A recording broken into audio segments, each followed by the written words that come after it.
Hello morning friends. So ఈరోజు మనం సింధు నాగరికతకు సంబంధించి మతము అనేటువంటి టాపిక్ డిస్కస్ చేయడం జరుగుతుంది. సో లాస్ట్ సెషన్లో మనం సమాజం గురించి డిస్కస్ చేయడం జరిగింది కదా. సో ఇలా మతం తర్వాత మనకి భాష అనే టాపిక్ పెండింగ్ ఉంది.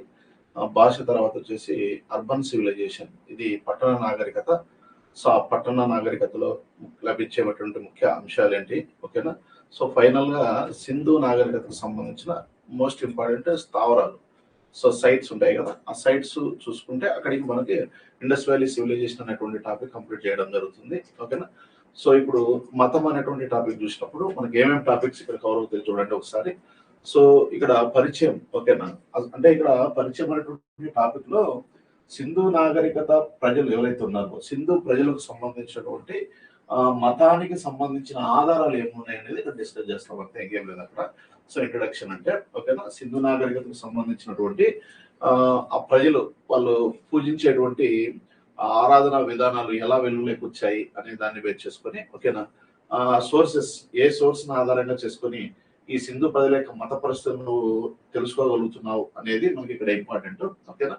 సో అవి మనకి అక్కడ పరిచయం అనేటువంటి టాపిక్ లో డిస్కస్ చేయడం జరుగుతుంది. నెక్స్ట్ తర్వాత ఈ యొక్క పరిచయం అనేటువంటి టాపిక్ లో మనం ఏవైతే సోర్స్ చెప్పుకున్నామో ఆ సోర్స్ ద్వారా మనం అధ్యయనం చేసిన తర్వాత మనకు సింధు ప్రజలు ఒక పురుష దేవుడిని కూడా ఆరాధించారని, ఆయన పేరు పశుపతి మహాదేవుడు అనేటువంటి విషయం తెలుస్తుంది.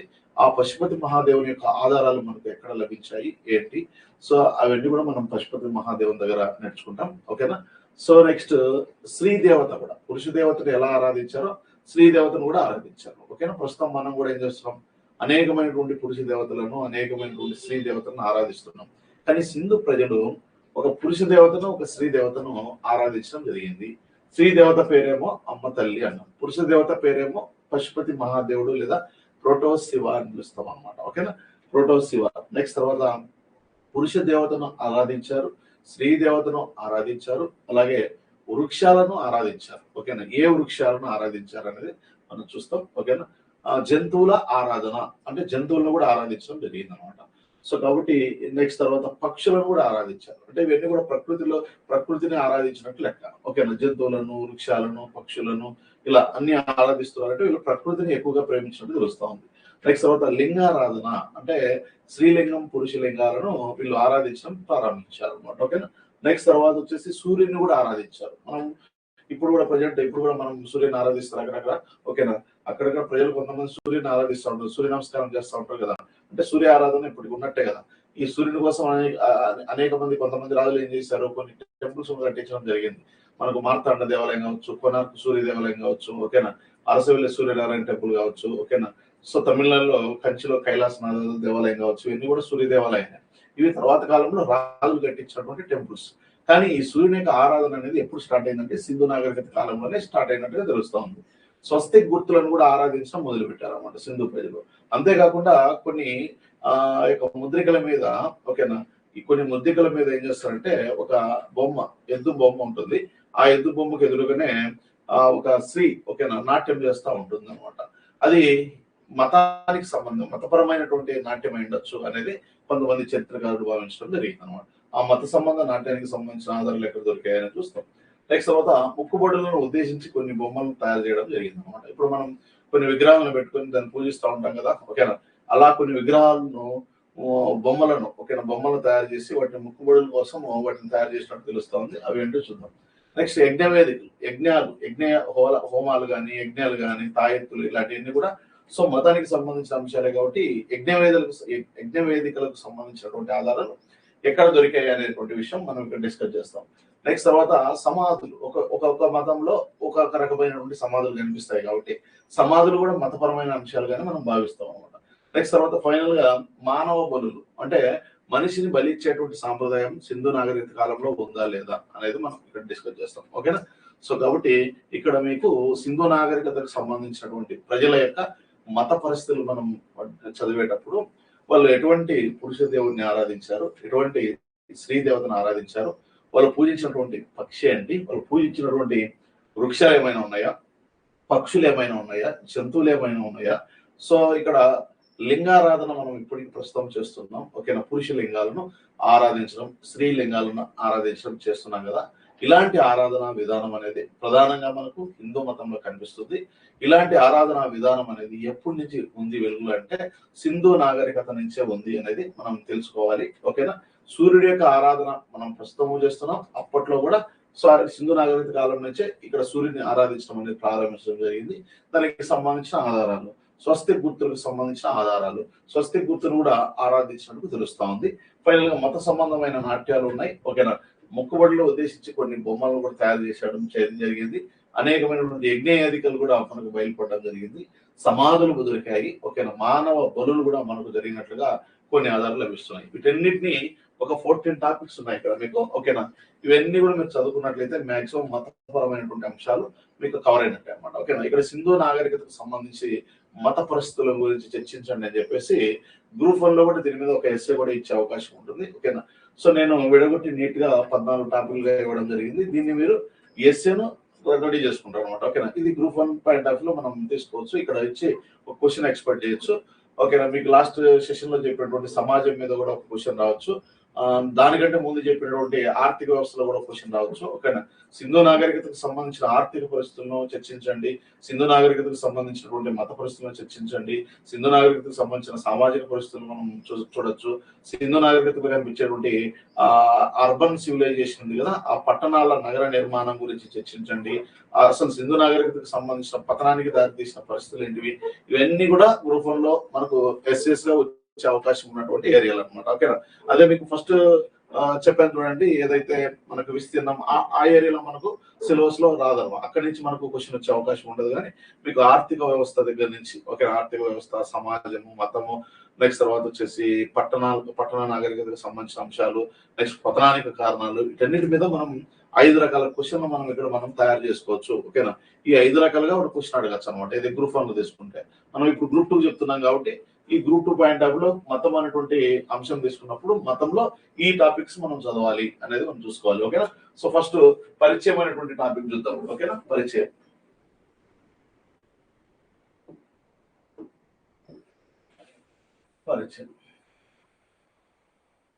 ఇంట్రడక్షన్.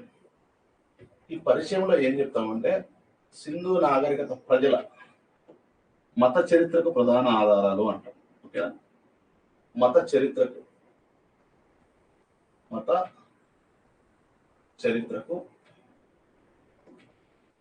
ఆధారాలు ఏమున్నాయి అనేది ఇక్కడ మనం చదవాల్సింది. ఆధారాలు ఏమున్నాయి, వీటిని ఆధారంగా చేసుకొని సింధు నాగరికతకు సంబంధించినటువంటి మత చరిత్ర మనం అధ్యయనం చేస్తున్నాము. అంటే సో ఒకటి ముద్రికలు అన్నమాట. మెయిన్ ప్రధానంగా ముద్రికలు అంటే సీల్స్. నెక్స్ట్ తర్వాత మట్టితో తయారు చేయబడినటువంటి బొమ్మలు, మట్టి బొమ్మలు అని చెప్పచ్చు. నెక్స్ట్ మూడవది లోహపు బొమ్మలు అన్నమాట. లోహాలతో తయారు చేయబడినటువంటి బొమ్మలు అన్నమాట.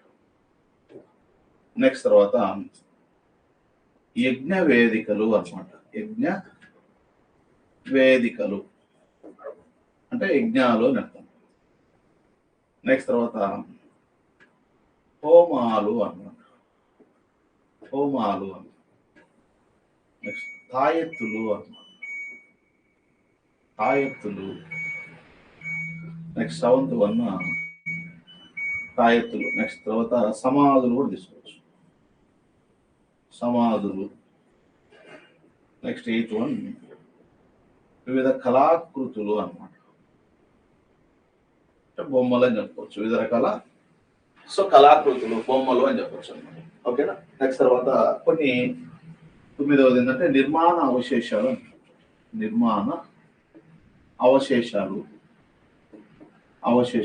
ఇవి ఇక్కడ సింధు నాగరికత మత పరిస్థితులను అధ్యయనం చేయడానికి సోర్స్ ఇది. ఇప్పుడు నీకు మతం వాళ్ళు ఫలాని దేవుణ్ణి పూజించారని కానీ ఫలాని జంతువుని పూజించారని నువ్వు ఎలా చెప్తావు? దానికి సోర్స్ అనేది ఖచ్చితంగా ఉండాలి కదా. ఏ సోర్స్ దొరకడం వలన నువ్వు వాళ్ళకి పూజించిన దేవత స్త్రీ దేవతని, అమ్మతల్లి అని, పురుష దేవత పశుపతి మహాదేవుడని, ఫలాని వృక్షాన్ని ఆరాధించారని, ఫలాని జంతువుని ఆరాధించారని ఎలా చెప్తావు నువ్వు? సో ఏదో ఒకటి మనకు సోర్స్ దొరికితేనే కదా, ఆధారం అనేది దొరికితేనే కదా ఇక్కడ మనం చెప్పగలము. అందుకే ఇక్కడ మెయిన్ ఈ సోర్స్ అన్నిటిని మనం సింధు స్థావరాల్లో కనుక్కున్నాం. ఎవరు పురావస్తు శాస్త్రజ్ఞులు ఈ సీల్స్ ముద్రికలు కనుక్కున్నారు. మీకు ఆల్రెడీ ముద్రికలు అంటేనే మనకు స్క్వేర్ షేప్ లో ఉంటాయని చెప్పుకున్నాం కదా. సో కాబట్టి ఇక్కడ ముద్రికలు అనేటువంటివి మనకు ప్రధానమైనటువంటి ఆధారంగా చెప్తాం. మట్టి బొమ్మలను తీసుకోవచ్చు, నెక్స్ట్ లోహపు బొమ్మలను తీసుకోవచ్చు, యజ్ఞ వేదికలను తీసుకోవచ్చు. అంటే అగ్ని వేదికలు అంటే యజ్ఞ వేదికలు అంటే యజ్ఞంలో మనకు అగ్నికి సంబంధించిన వేదికలు అనొచ్చు. యజ్ఞ వేదికలు అంటే అగ్ని వేదికలు అని పిలవచ్చు అనమాట. హోమాలు, సో యజ్ఞ వేదికలు లాంటివి, అగ్ని వేదికలు లాంటివి, హోమాలు కూడా సేమ్ అవే. నెక్స్ట్ తాయెత్తులు, మనం కట్టుకునేటువంటి తాయెత్తులు ఉంటాయి కదా, చేతులు కట్టుకునేటువంటి తాయెత్తులు. ఆ తాయెత్తులను కూడా మతపరమైనటువంటి ఆధారాలుగానే మనం భావించడం జరిగింది. సమాధులు కూడా అంతే. ఒక్కొక్క మతంలో ఒక రకమైనటువంటి సమాధులను నిర్మాణం చేపడతారు కాబట్టి సో వీళ్ళు ఏ రకమైనటువంటి సమాధుల నిర్మాణం చేపట్టారు, ఒక్కొక్క పట్టణంలో ఒక రకమైనటువంటి సమాధుల నిర్మాణం కనిపిస్తుంది. ఇప్పుడు ఎగ్జాంపుల్ హరప్పాలో ఒక రకమైనటువంటి సమాధుల నిర్మాణం చేపడితే మహంజదారోలో మరొక రకమైనటువంటి సమాధుల నిర్మాణం చేపట్టారు. నెక్స్ట్ తర్వాత కాళీబంగంలో ఒక రకమైన సమాధుల నిర్మాణం చేపట్టారు. లోతాల్లో ఒక రకమైన సమాధుల నిర్మాణం చేపట్టారు. అలా సమాధులను నిర్మించారు, కానీ ఒక్కొక్క ఏరియాలో ఒక రకమైనటువంటి సమాధుల నిర్మాణం అనేది మనకి ఇక్కడ కనిపిస్తా ఉంది. ఇది మతపరమైనటువంటి ఆధారంగా మనం చెప్పవచ్చు. నెక్స్ట్ వివిధ రకాల కళాకృతులు. ఇప్పుడు ఎగ్జాంపుల్ పురుషుడు దేవుడు పూజించారంటే పురుషునికి సంబంధించిన విగ్రహము లేదా బొమ్మను ఏదో ఒకటి దొరికింటది కదా, అది ఒక కళకు సంబంధించిన అంశం. కాబట్టి అలాంటి కళాకృతులను ఏదైనా ఒక అవశేషాలు, నిర్మాణ అవశేషాలు, ఒక కట్టడము పూర్తిగా దేవాలయం లాంటి భవనం అయిండవచ్చు అని అంటాం కదా. ఇప్పుడు మనకు మహేంద్రలో దేవాలయం లాంటి భవనం అనేది దొరికింది అంటాం మనం. నిజంగా దేవాలయమా కాదా అనేది చెప్పలేదు. 100% దేవాలయం అని చెప్పలేదు, దేవాలయం లాంటి భవనం అంటాం. అంటే కట్టడం, ఒక నిర్మాణం. ఆ నిర్మాణము మిగిలినటువంటి నిర్మాణం అంటే పడిపోయి పూర్తిగా అవశేషంగా ఉంటుంది. అలాంటి వాటిని నిర్మాణ అవశేషాలు అంటాం. ఓకేనా. సో కాబట్టి ముద్రికలు, మట్టి బొమ్మలు, లోహపు బొమ్మలు, అగ్నివేదికలు, హోమములు, తాయెత్తులు, సమాధులు, కళాకృతులు, నిర్మాణ అవశేషాలు, ఇవన్నీ కూడా సోర్సెస్. మతానికి సంబంధించిన సోర్స్ ఇవన్నీ కూడా. కానీ ఈ మతానికి సంబంధించిన సోర్సే మనకి ఈ యొక్క సింధు ప్రజలు యొక్క మత పరిస్థితులు తెలుసుకోవడానికి ప్రధాన ఆధారాలు అని చెప్పచ్చు అనమాట. సో వీటన్నిటికంటే కూడా ప్రధానమైనది, ఇంపార్టెంట్ ఏంటంటే ఇదే ముద్రికలు అని చెప్పచ్చు. సో ఇప్పుడు మతపరమైన ఏ అంశం చెప్పాలన్నా మనకు ఖచ్చితంగా ముద్రిక దొరికింటది. ఓకేనా. ఆ ముద్రిక మీద ఏదో ఒక బొమ్మ ఉంటది. జంతువు బొమ్మనో, లేదా పక్షి బొమ్మనో, లేకపోతే జంతువు బొమ్మనో, లేకపోతే మనిషి బొమ్మనో, ఏదో ఒక విధంగా మనకు ముద్రికలే మెయిన్ ప్రధానమైనటువంటి మతపరమైనటువంటి ఆధారాలుగా చెప్తాం. వెరీ వెరీ వెరీ ఇంపార్టెంట్ అనమాట. ఓకేనా. సింధు నాగరికత ప్రజల యొక్క మత పరిస్థితులకు ప్రధాన ఆధారాలు అని చెప్పేసి ఆప్షన్ లో మనకు ముద్రికలు ఇవ్వచ్చు, కుండలు ఇవ్వచ్చు. ఓకేనా. కుండలు ఇవ్వచ్చు. ఓకేనా. రాగి వస్తువులు ఇవ్వచ్చు, బంగారు వస్తువులు ఇవ్వచ్చు, అట్లా ఇస్తారనమాట. అప్పుడు ఇచ్చినప్పుడు మనకు ముద్రికలు ఆన్సర్ అవుతుంది.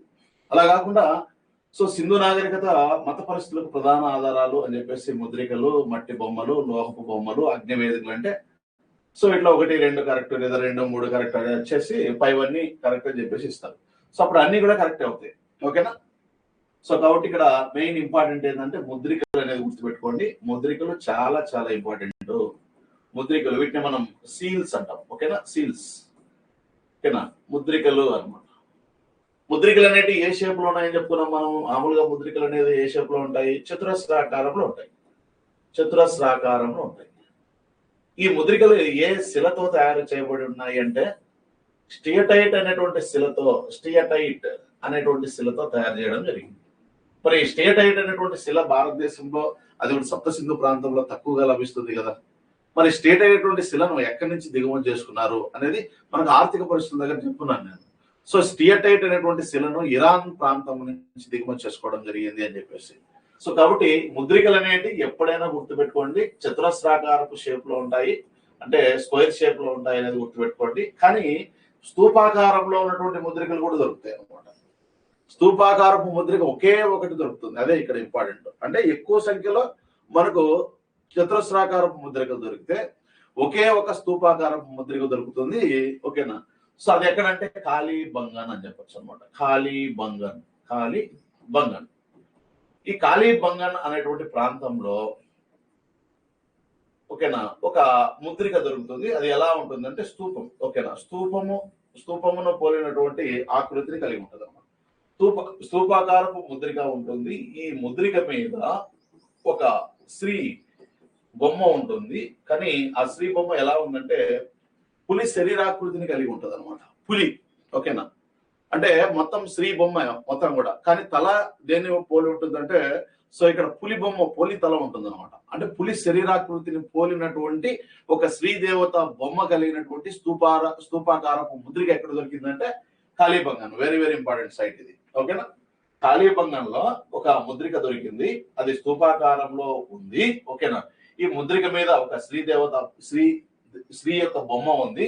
ఆ స్త్రీ ఎలా ఉందంటే పులి శరీరాకృతిని పోలి ఉంది, పులి శరీరాకృతిని పోలి ఉంది అనేది గుర్తుపెట్టుకోండి. సో కాబట్టి ముద్రికలు, మట్టి బొమ్మలు, లోహపు బొమ్మలు, యజ్ఞవేదికలు, హోమములు, నెక్స్ట్ తర్వాత తాయెత్తులు, సమాధులు, కళాకృతులు, నెక్స్ట్ నిర్మాణ అవశేషాలు, ఇవన్నీ కూడా సింధు ప్రజలకు సంబంధించిన మత పరిస్థితులకు ప్రధాన ఆధారాలు, మెయిన్ సోర్స్ అని చెప్పొచ్చు. మరి వీటిలో ప్రధానమైనది సార్ అంటే ముద్రికలు అనేటువంటి సింధు నాగరికత ప్రజల యొక్క మత పరిస్థితులు తెలుసుకోవడానికి మెయిన్ సోర్స్ అని చెప్పొచ్చు. ముద్రికలు అనేవి ఏ షేప్ లో ఉంటాయి అంటే చతురస్రాకారంలో ఉంటాయి అన్నమాట, ఓకేనా. సో ఈ ముద్రికలు ఏ శిలతో తయారు చేయబడి ఉంటాయి అంటే స్టియటైట్ అనేటువంటి శిలతో. ఈ స్టియటైట్ ఎక్కడి నుంచి తీసుకున్నారంటే ఇరాన్ నుంచి దిగుమతి చేసుకోవడం జరిగింది. సో కాళీబంగంలో ఉన్నటువంటి ముద్రిక మాత్రం స్తూపాకారంలో బయలుపడింది. ఈ ముద్రిక మీద ఒక స్త్రీ బొమ్మ ఉంది. ఈ బొమ్మ ఎలా ఉందంటే పులి శరీరాకృతిని కలిగి ఉంది. కాబట్టి పులి శరీరాకృతిని కలిగినటువంటి స్త్రీ బొమ్మ కలిగినటువంటి స్తూపాకారపు ముద్రిక ఎక్కడ దొరికిందంటే కాళీబంగంలో దొరికింది అనేది గుర్తుపెట్టుకోండి, ఓకేనా. సో ఇది మనకి పరిచయానికి సంబంధించినటువంటి అంశం. నెక్స్ట్ ఇంకొక విషయం ఏంటంటే ఇలా ముద్రికల ద్వారా కొంత సమాచారం వెలుగులోకి వచ్చినప్పటికీ ఇక్కడ మీకు ఏమవుతుందంటే సింధు ప్రజల వ్యక్తిగత విశ్వాసాలను బట్టి, సో సింధు ప్రజలు వ్యక్తిగత విశ్వాసాలను కలిగి ఉండేవారు అనమాట. సింధు ప్రజలు వ్యక్తిగత విశ్వాసాలను కలిగి ఉండేవారు. అంటే వ్యక్తిగతంగా కొన్ని, ఓకేనా, సింధు ప్రజలు ఎవరు వీళ్ళు? సింధు ప్రజలు అని చెప్పచ్చు. సింధు ప్రజలు వ్యక్తిగత విశ్వాసాలను కలిగి ఉంటూ ఎవరిని ఆరాధించడం జరిగిందంటే పురుష దేవతను పశుపతిని, అంటే పురుష దేవత అయినటువంటి పశుపతిని ఆరాధించడం జరిగింది. పశుపతిని ఆరాధించడం జరిగింది. పశుపతి మహాదేవుడు అంట, పశుపతి మహాదేవుడు. సో ఈయన ఆరాధించారు వ్యక్తిగతంగా. నెక్స్ట్ తర్వాత స్త్రీ దేవత అయినటువంటి అమ్మ తల్లిని ఆరాధించడం జరిగింది. నెక్స్ట్ మూపురపు ఎద్దును ఆరాధించడం జరిగింది. నెక్స్ట్ తర్వాత జంతువు అయినటువంటి ముసలిని ఆరాధించడం జరిగింది. ముసలిని ఆరాధించడం, ఇది జంతువుల ఆరాధన కింద వస్తుంది, ఇది స్త్రీ ఆరాధన కింద వస్తుంది, ఇది పురుష ఆరాధన కిందకి వస్తుంది అనమాట. నెక్స్ట్ తర్వాత వచ్చేసి ఇక్కడ మీకు పక్షి పావురంను ఆరాధించడం జరిగింది. నెక్స్ట్ తర్వాత పామును ఆరాధించడం జరిగింది. నెక్స్ట్ తర్వాత సో రావి చెట్టును ఆరాధించడం జరిగింది. రావి చెట్టు. నెక్స్ట్ తర్వాత మర్రి చెట్టును ఆరాధించడం జరిగింది. మర్రి చెట్టును ఆరాధించడం జరిగింది అనమాట. ఇలా పావురం అంటే ఇది ఒక పక్షి, వీళ్ళు పూజించినటువంటి పక్షి అని చెప్పచ్చు అనమాట. సో అది వీళ్ళు పూజించినటువంటి జంతువులు అని చెప్పచ్చు అనమాట. వీళ్ళు పూజించినటువంటి స్త్రీ దేవత అని చెప్పచ్చు అనమాట. వీళ్ళు పూజించినటువంటి పురుష దేవత అని చెప్పచ్చు అనమాట. వీళ్ళు పూజించినటువంటి సరీసృపము అని చెప్పచ్చు అనమాట. సరీసృపం రెప్టైల్ అంటాం కదా, ఇక్కడ birds, animals, female God and male God, female God and మనకి అనిమల్స్, నెక్స్ట్ తర్వాత బర్డ్స్ అండ్ రెప్టైల్స్, నెక్స్ట్ తర్వాత చెట్లు, ట్రీస్, వీళ్ళు పూజించినటువంటి చెట్లు. సో ఈ విధంగా సింధు ప్రజలైనటువంటి వారు తమ వ్యక్తిగత విశ్వాసాలను కలిగి ఉంటూ, ఓకేనా, వేటిని ఆరాధించడం జరిగిందంటే కొన్ని జంతువులను, పక్షులను, నెక్స్ట్ సరీసృపాలను, నెక్స్ట్ తర్వాత స్త్రీ దేవతను, పురుష దేవతను, నెక్స్ట్ తర్వాత రావి చెట్లను, మర్రి చెట్లను, వీటిని ఆరాధించడం జరిగింది అని చెప్పొచ్చు అనమాట. నెక్స్ట్ తర్వాత సూర్యుడిని కూడా ఆరాధించడం జరిగింది. 9వది ఏంటి? సూర్యుడు అని చెప్పచ్చు, సన్. ఓకేనా. నెక్స్ట్ తర్వాత వచ్చేసి స్వస్తిక్ గుర్తును కూడా ఆరాధించడం జరిగింది. స్వస్తిక్ గుర్తులను ఆరాధించడం జరిగింది. నెక్స్ట్ లింగాలను ఆరాధించడం జరిగింది. లింగాల్లో మళ్ళీ స్త్రీలింగం ఉంది, పురుషలింగం ఉంది అనమాట. ఓకేనా. సో ఇవన్నీ వీళ్ళు సింధు ప్రజలు ఆరాధించినటువంటి అంశాలు. ఓకేనా. అంటే ఒక పురుష దేవుణ్ణి ఆరాధించారు, ఒక స్త్రీ దేవతను ఆరాధించారు. వీళ్ళు పూజించిన జంతువులు తీసుకున్నటువంటి ముప్రభు ఎద్దు తీసుకోవచ్చు, ముసలి తీసుకోవచ్చు. నెక్స్ట్ తర్వాత పావురాన్ని ఆరాధించారు, పామును ఆరాధించారు, పడగ విప్పిన పామును ఆరాధించారు, రావి చెట్టును ఆరాధించారు, మర్రి చెట్టును పూజించారు అనమాట. సూర్యుడిని ఆరాధించారు, స్వస్తిక్ గుర్తులను ఆరాధించారు, లింగాలను ఆరాధించారు. సో ఆ లింగాల్లో కూడా స్త్రీలింగాన్ని ఆరాధించారు, పురుషలింగాన్ని ఆరాధించారు. సార్ ఇవన్నీ కూడా ఆరాధించినటువంటి వ్యక్తి, అదే సింధు ప్రజల యొక్క వ్యక్తిగత విశ్వాసాల్లో భాగంగా వీళ్ళందరినీ కూడా పూజించడం జరిగింది కదా. వీళ్ళకి సంబంధించిన వీళ్ళనే పూజించారు నువ్వు ఎలా చెప్తావు సార్ అంటే అవే ఇంతకుముందు చెప్పినటువంటి సోర్స్ ఆధారాలు ఇవన్నీ కూడా. ఇప్పుడు ఎగ్జాంపుల్ పశుపతి మహాదేవుడు. ఈ పశుపతి మహాదేవుడు మనకెలా తెలుసు? ఈయన ఒక చతురస్రాకార ముద్రిక మీద ఒక బొమ్మ అనేది ఉంటుంది. ఓకేనా. అలా ఆయన చతురస్రాకార ముద్రిక మీద ఉన్నటువంటి బొమ్మ ద్వారా, ఓకేనా, ఆ బొమ్మను పరిశీలించి ఆయన పశుపతి మహాదేవుడిని ప్రోటోశివాన్ని నిర్ధారించడం జరిగింది అనమాట. నెక్స్ట్ అమ్మ తల్లి అన్నాం. అమ్మ తల్లి, మదర్ గాడెస్ అంటాం. ఈ మదర్ గాడెస్ కూడా ఎలా తెలుసు అంటే ఈమె కూడా ముద్రికల మీద ఉన్నటువంటి బొమ్మల ద్వారానే వీళ్ళకి వచ్చింది. మూపురపు ఎద్దు కూడా అంతే, ముద్రికల మీద ఉన్నటువంటి బొమ్మల ద్వారానే వీళ్ళు ఒక మూపురపు ఎద్దును పూజించారు. ఓకేనా అనేది మనకు తెలుస్తా ఉంది. ముసలిని కూడా ఆరాధించినట్టు తెలుస్తా ఉంది. ఎందుకంటే ముసలి తోకలు కలిగినటువంటి ముసలి యొక్క బొమ్మలు కూడా ముద్రించారంట, ఏది ముద్రికల మీద. నెక్స్ట్ పక్షి అంటే పావురాన్ని కూడా ముద్రించారంట. నెక్స్ట్ పాము, పడగ విప్పిన పాము బొమ్మ కలిగినటువంటి ముద్రికలు. రావి చెట్టు అండ్ మర్రి చెట్టుతో బొమ్మలతో కూడినటువంటి ముద్రికలు. సో ఈ విధంగా మనకు సూర్యుడు, ఓకేనా, సూర్యుడి కంటే ఇక్కడ ముద్రిక మీద ఒక 6 చుక్కలు కలిగినటువంటి, ఈ సైడ్ ఒక జంతువు ఉంటది, ఈ సైడ్ ఒక ఎద్దు ఉంటది, ఈ సైడ్ ఒక ఎద్దు ఉంటది, మధ్యలో మనకు గుండ్రంగా ఇక్కడ 6 చుక్కలు ఉంటాయి. ఈ 6 చుక్కలు ఏ విధంగా భావించారు? ఆయన ఒక సన్ కు సంబంధించిన ఆధారాలు అని చెప్పేసి భావించడం జరిగింది. నెక్స్ట్ ఇవి కూడా అంతే, ముద్రిక మీద, ఓకేనా, ఈ విధంగా స్వస్తిక్ గుర్తులు కలిగి ఉంటాయి అనమాట. ఓకేనా. సో లింగాలు అంటే ముద్రిక మీద మనకు స్త్రీలింగం ఆధారాలు, ఓకేనా, స్త్రీలింగం అండ్ అదే ముద్రిక మీద పురుషలింగం ఆధారాలు అంటే మనకు దొరకడం జరిగింది. అంటే ఓవరాల్ గా ముద్రికల ద్వారా ఈ సమాచారం, వీళ్ళు పూజించినటువంటి దేవతల సమాచారం అనేది మనకు అందుబాటులోకి వచ్చింది. కాబట్టి మనకు ముద్రిక అనేది సింధు నాగరికత ప్రజల యొక్క మత పరిస్థితులు తెలుసుకున్నట్టుకు మెయిన్ సోర్స్ గా చెప్పడం జరుగుతుంది అనేది ఇక్కడ మన ఉద్దేశం అనమాట. ఓకేనా. ఇప్పుడు మనం ఏం చేద్దాం, ఓకేనా, ఒక్కొక్క దేవత గురించి చూసుకుంటూ వెళ్దాం. ఫస్ట్ వచ్చేసి పశుపతి మహాదేవత. ఇంకో విషయం ఏంటంటే సింధు ప్రజలకి మానవ బలులు కూడా తెలుసు. ఓకేనా. మానవ బలులు వీళ్ళనే వీటిని మనం నరబలులు అని కూడా పిలుస్తాం కదా. నరబలులు లేదా మానవ బలులు అనేటివి కూడా సింధు సమాజం నందు మనకు తెలుస్తా ఉంది. నరబలి కూడా ఇచ్చినట్టుగా నరబలికి సంబంధించినటువంటి ఆధారాలు అనేవి మనం బయలుపడడం జరుగుతుంది అన్నమాట. కాబట్టి మానవ బలులు, నరబలున్నా మానవ బలున్నా ఒకటేలండి. సో అలా మానవ బలులు లేదంటే నరబలులు సమాజంలో ఉన్నట్టు కూడా మనకు తెలుస్తా ఉంది అనమాట. ఓకేనా. అది నెక్స్ట్ ఇంకో విషయం ఏంటంటే ఈ సింధు స్థావరాలు ఏవైతే ఉన్నాయో, ఈ స్థావరాలలో మనకు ముద్రికలు అనేటివి దొరికాయని చెప్తున్నాం కదా. ఈ ముద్రికలతో పాటు మనకు కాళీబంగన్ అనేటువంటి సైట్ తీసుకుంటే, కాళీబంగన్ అనేటువంటి ప్రాంతంలో అగ్ని వేదికలు దొరుకుతాయి అనమాట. అగ్ని వేదికలు కరెక్ట్ గా చెప్పాలంటే సింధు నాగరికతకు సంబంధించిన మత పరమైనటువంటి విషయాలు తెలుసుకునేందుకు మనకు కావాల్సినటువంటి అగ్ని వేదికలు దొరికాయి క్లియర్ గా. ఇప్పుడు మనకు పలాని దేవాలయం చూస్తే ఆ దేవాలయం పలాని దేవునికి సంబంధించినటువంటి గుడి మనం ఐడెంటిఫై చేయగలుగుతాం. ఓకేనా. సో ఆ గుడి ఆవరణలోనే కదా ఈ యజ్ఞ వేదికలు అన్ని చేస్తారు. అగ్ని వేదికలు పెట్టుకొని హోమాలు యజ్ఞయాగాలు చేస్తారు కదా. అలాంటి ఆధారాలు, ఓకేనా, వస్తువులు కానీ ఇలాంటి ఏం డైరెక్ట్ గా దొరకలేదు, కానీ ఎక్కువగా మనకు అగ్ని వేదికలు కాళీబంగన్ అనేటువంటి ప్రాంతంలో బయలుపడడం జరుగుతుంది అనమాట. అంటే ఫస్ట్ ముద్రికలు తీసుకోవచ్చు, 2 అగ్ని వేదికలు తీసుకోవచ్చు. ఈ రెండింటిని మతపరమైన చరిత్రకు ప్రధాన ఆధారాల్లో ఈ 2 మొదటి స్థానంలో పెట్టుకోవచ్చు వీటిని. ఓకేనా. సో రిమైనింగ్ వాటిని కూడా మనం చెప్పుకోవచ్చు, కానీ ఈ 2 ప్రధానమైనవి అనేది గుర్తుపెట్టుకోండి. సో అగ్నివేదులకు సంబంధించిన ఆధారాలు ఎక్కడ దొరికాయంటే కాళీబంగన్లో దొరికాయి అనమాట. ముద్రికలు అనేవి అన్ని ప్రాంతాల్లో దొరికింటాయి. ఓకేనా.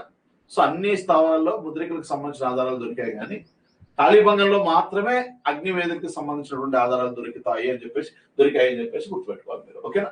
సో ఇది ఇంట్రడక్షన్ అమ్మా మీకు. సో ఇప్పటి వరకు మనం ఏం చెప్పుకున్నాం? ఫస్ట్ వచ్చేసి సింధు ప్రజలకు సంబంధించిన మతం చర్చించేటప్పుడు ఇన్ని టాపిక్స్ ఉంటాయి దీంట్లో. ఓకేనా?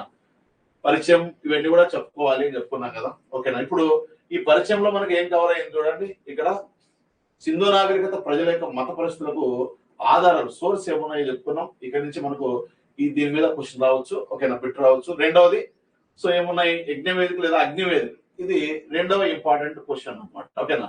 సో కాబట్టి ఈ రెండు ప్రధానంగా మనకు అడిగే అవకాశం ఉంది. ఆ రెండు గుర్తుపెట్టుకోండి. ఓకేనా? నెక్స్ట్ తర్వాత వచ్చేసి సింధు ప్రజల యొక్క వ్యక్తిగత విశ్వాసాల్లో స్త్రీ దేవతను ఆరాధించారు, పురుష దేవతను ఆరాధించారు, మోపురోపు ఎద్దును ఆరాధించారు, ముసలిని ఆరాధించారు, పావురాన్ని పూజించారు, పామును పూజించారు, రావి చెట్టును మర్రి చెట్టును పూజించారు, సూర్యుని ఆరాధించారు, స్వస్తి గుర్తులను లింగాలను ఆరాధించడం జరిగింది. స్త్రీలింగాలను పురుషలింగాలను రెండింటిని ఆరాధించారు. సో ఇవన్నీ కూడా మతపరమైనటువంటి ఆధారాలు. ఓకేనా? ఇవన్నీ ఎందులో బయలుపడ్డాయంటే ముద్రికల ద్వారా వెలుగులోకి వచ్చాయి అని చెప్పేసి గుర్తుపెట్టుకోండి. ఓకేనా? సో ముద్రికల ద్వారా వెలుగులోకి వచ్చాయి. మెజారిటీ ఇన్ఫర్మేషన్ అంతా కూడా ముద్రికల ద్వారా వెలుగులోకి వచ్చింది అనేది చెప్తాం అనమాట. ఓకేనా? సో నెక్స్ట్ తర్వాత వచ్చేసి మనకి రెండవ టాపిక్ పురుష దేవత అయినటువంటి పశుపతి మహాదేవుడు అనమాట. పశుపతి మహాదేవుడు. ఇది యాక్చువల్గా తెలుగులో పిలిచేటువంటి పేరు, కానీ యాక్చువల్గా దీని పేరు ఏంటంటే ప్రోటో శివ అని చెప్పచ్చు. ప్రోటో శివ అని చెప్పచ్చు. ప్రోటో శివ అంటే ఏంటంటే శివుడు లాంటి వాడు అని అర్థం అనమాట. ఓకేనా? శివుణ్ణి పోలినటువంటి వ్యక్తి అని అర్థం. పూర్తిగా శివుడు అని చెప్పలేదు. ఇక శివుణ్ణి ఆరాధించినటువంటి వ్యక్తి, శివుని లాంటి వ్యక్తి అని చెప్పేస్తాం. ఓకేనా? అసలు ఈ సింధు ప్రజలు పూజించినటువంటి పురుష దేవత ఈయన ఎవరు? పశుపతి మహాదేవుడు. సింధు ప్రజలు పూజించినటువంటి పురుష దేవత ఈయన. మేల్ గాడ్, పశ్చిపుడు మేల్ గాడ్ అని చెప్తాం అనమాట. ఓకేనా? సింధు ప్రజలు పూజించినటువంటి పురుష దేవత మేల్ గాడ్ ఎవరంటే మనకి పశుపతి మహాదేవుడు. ఇతన్ని మనం ప్రోటో శివ అంటాం. ఈ పురుష దేవత యొక్క ఆధారాలు మనకు ఏ రూపంలో దొరుకుతాయని చెప్పొచ్చు? సో ఇది పూర్తిగా ముద్రికల రూపంలో దొరుకుతాయి అని చెప్తున్నాం అనమాట. ఓకేనా? సో ముద్రిక, ఇదే ముద్రిక అనుకుందాం మనం. ఓకేనా? ఇది ఏ షేప్ లో ఉంది చూడండి. సమాన భుజాలు కలిగి ఉంటది కాబట్టి చతురస్రాకారంలో ఉంటాయి ఈ ముద్రిక. ఓకేనా? ఈ ముద్రిక ఎలా ఉంది? చతురస్రాకారంలో ఉంది అన్నమాట. సో ఈ షేపు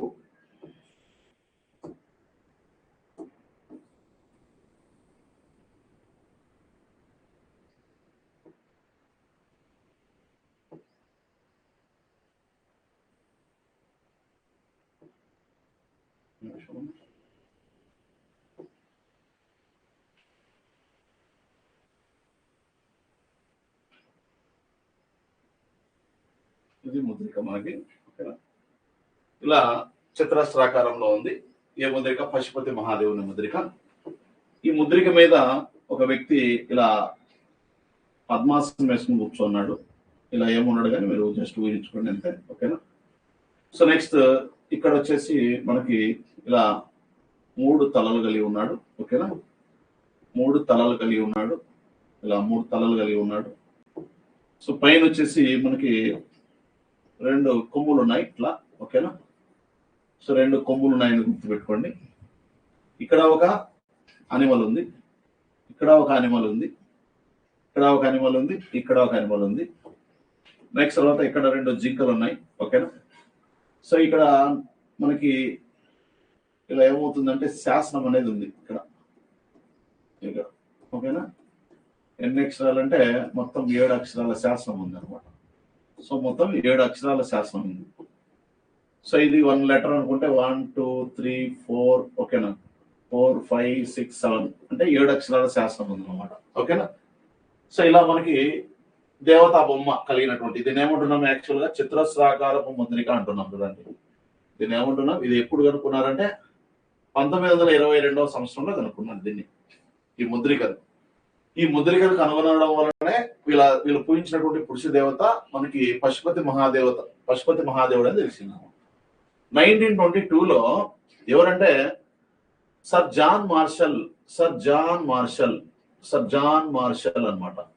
సార్ జాన్ మార్షల్ ఈ యొక్క పట్టణంలో మెహంజదారో అనేటువంటి పట్టణంలో ఎక్కడ కనుక్కున్నాడు? మెహంజదారో. సార్ మెహంజదారో అనేటువంటి పట్టణాన్ని కనుక్కున్నది జాన్ మార్షల్ కాదు కదా. ఈ పట్టణాన్ని కనుక్కున్నది ఎవరు?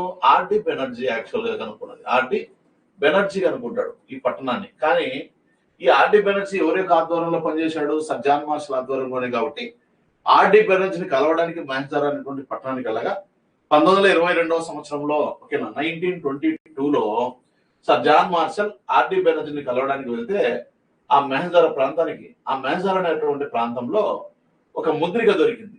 ఏ షేప్ లో ఉందండి? ఇది చతురస్రాకారంలో ఉంది అన్నమాట. చతురస్రాకారంలో ఉంది అన్నమాట. సో ఈ ముద్రిక దేనితో తయారు చేయబడిందంటే స్టియటైట్ అనేటువంటి శిలతో తయారు చేయబడింది అనమాట. ఇక్కడ స్టియటైట్ ఎక్కడి నుంచి తీసుకొచ్చారని చెప్పుకున్నాం మనం? ఇరాన్ అనేటువంటి ప్రాంతం నుంచి దిగుమతి చేసుకోవడం జరిగింది. ఇది ఒక శిల అని చెప్పుకున్నాం అనమాట. శిల. ఓకేనా?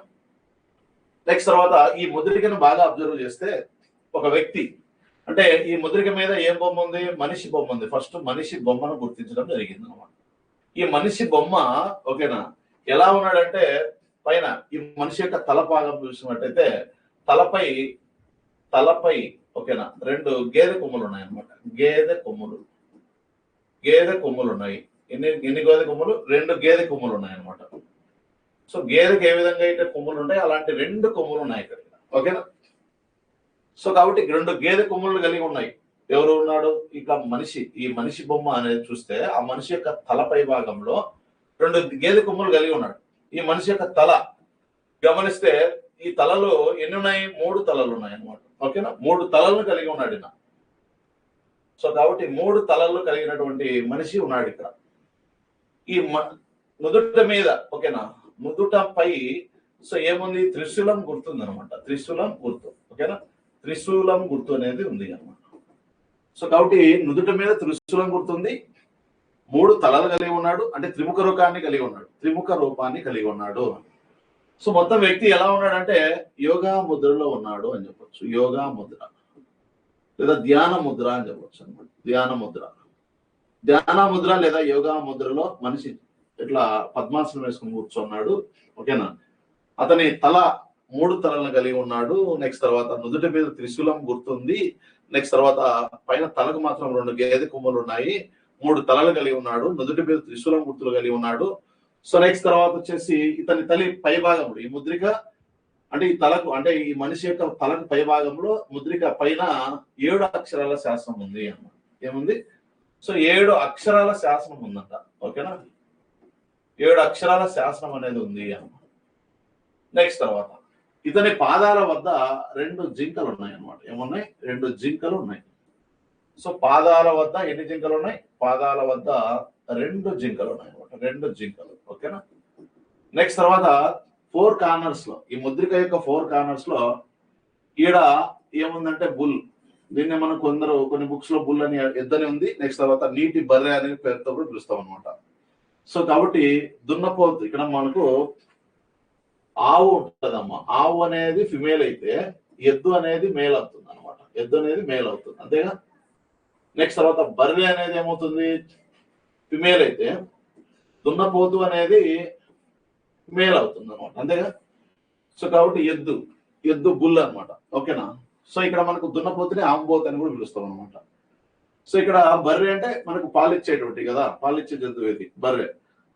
దాన్ని మనం కొన్ని పుస్తకాల్లో మాత్రం పశుపతి మహాదేవుని ముద్రికలో ఒక సైడ్ ఈ ముద్రిక ఒక సైడ్ వచ్చేసి బర్రె ఉందని రాయబడింది. కొన్ని పుస్తకాల్లో బర్రెకు బదులుగా బుల్ అనేటువంటి పేరుతో మెన్షన్ చేశారు అనమాట. 2 గుర్తుపెట్టుకోండి. ఓకేనా? నెక్స్ట్ ఈ అంటే ఎలిఫెంట్ అనమాట. ఆర్ అంటే రైనోసిరాస్. టీ అంటే టైగర్ అని చెప్పచ్చు. దీన్ని సింపుల్ గా BERT అని బెర్ట్ అని గుర్తుపెట్టుకోండి. సో ఇక్కడ చూడండి, టీ అంటే టైగర్ అని చెప్పచ్చు అనమాట. ఆర్ అంటే రైనోసిరాస్ అని చెప్పచ్చు.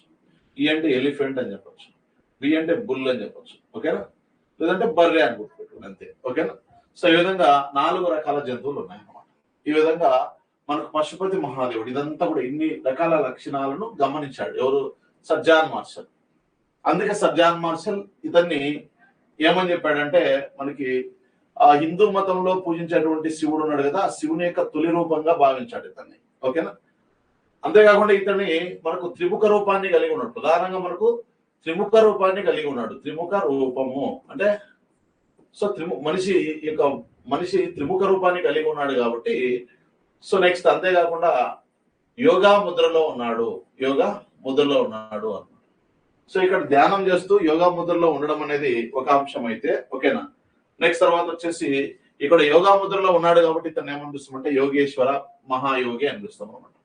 సో ఈ వ్యక్తిని ఏమని పిలవచ్చు, యోగా ముద్రలో ధ్యాన ముద్రలో ఉన్నాడు కాబట్టి యోగేశ్వరుడని మహాయోగి అని చెప్పేసి పిలవచ్చు అనమాట. త్రిముఖ రూపాలను కలిగి ఉన్నాడు కాబట్టి త్రిముఖ రూపాలను కలిగి ఉన్నాడు అని చెప్పేసి గుర్తుపెట్టు. అంటే 3 ముఖాలను కలిగి ఉన్నాడు అనేటువంటి విషయం మరొక ప్రముఖమైనటువంటి అంశంగా మనం చెప్పచ్చు. అంతేకాకుండా ఇతన్ని ఏమనిపిస్తామంటే పశువులను పాలించే రారాజు, పశుపతి అని, పశువులను పాలించే రారాజు అని ఓకేనా, పశువులకు అధిపతి అని పశుపతి అని పిలుస్తాం అనమాట. అందుకే ఇతన్ని ఏమని పేరు పెట్టారు, పశుపతి మహాదేవుడు అని పేరు పెట్టడం జరిగింది. సో తెలుగులో పేరు ఇది. వాస్తవంగా ఈ పేరు ఈ పశుపతి మహాదేవుడు లేదా ప్రోటోశివ అనే పేరు పెట్టింది ఎవరో కాదు, ఈ జాన్ మార్షలే అనమాట. ఓకేనా. ఈ జాన్ మార్షల్ ఏమన్నాడంటే ఈయన చూడడానికి ఇప్పుడు మనకు 1922 సంవత్సరం అంటే ఆల్మోస్ట్ 20వ శతాబ్దం కదా, అప్పటికే మనకి భారతదేశంలో శివుని యొక్క ఆరాధన అనేది బాగా జరుగుతూ ఉంది కాబట్టి చూడడానికి ఇప్పుడు భారతీయ ప్రజలు పూజించేటువంటి శివుని యొక్క తొలి రూపమే ఈ పశుపతి, అతనే మనకు ప్రోటో శివ అని చెప్పేసి సో పేరు పెట్టడం జరిగింది అనమాట. అంతేకాకుండా హిందువుల్లో పూజించబడేటువంటి పురుషునికి శివునికి తొలి రూపం అంట ఆయన ఎవరు, పశుపతి మహాదేవుడు అంటే శివుడే అని చెప్పడం అనమాట. కాబట్టి ప్రోటో శివ శివుడు లాగా ఉన్నాడు అని చెప్పొచ్చు అనమాట. సో కాబట్టి ఈ ప్రోటో శివ అని పేరు పెట్టింది ఎవరంటే సర్ జాన్ మార్షల్. చూడండి, ఈ ముద్రిక అనేది దొరకడం వల్లనే వీళ్ళు పూజించినటువంటి దేవత పురుష దేవత అనేది మనకు అందుబాటులోకి వచ్చింది తెలుస్తా ఉంది అనమాట. కాబట్టి సింధు ప్రజలు పూజించినటువంటి పురుష దేవత ఎవరు ఉన్నారంటే అది మనకు పశుపతి మహాదేవుడు, అతన్ని ప్రోటో శివ అని పిలుస్తాం.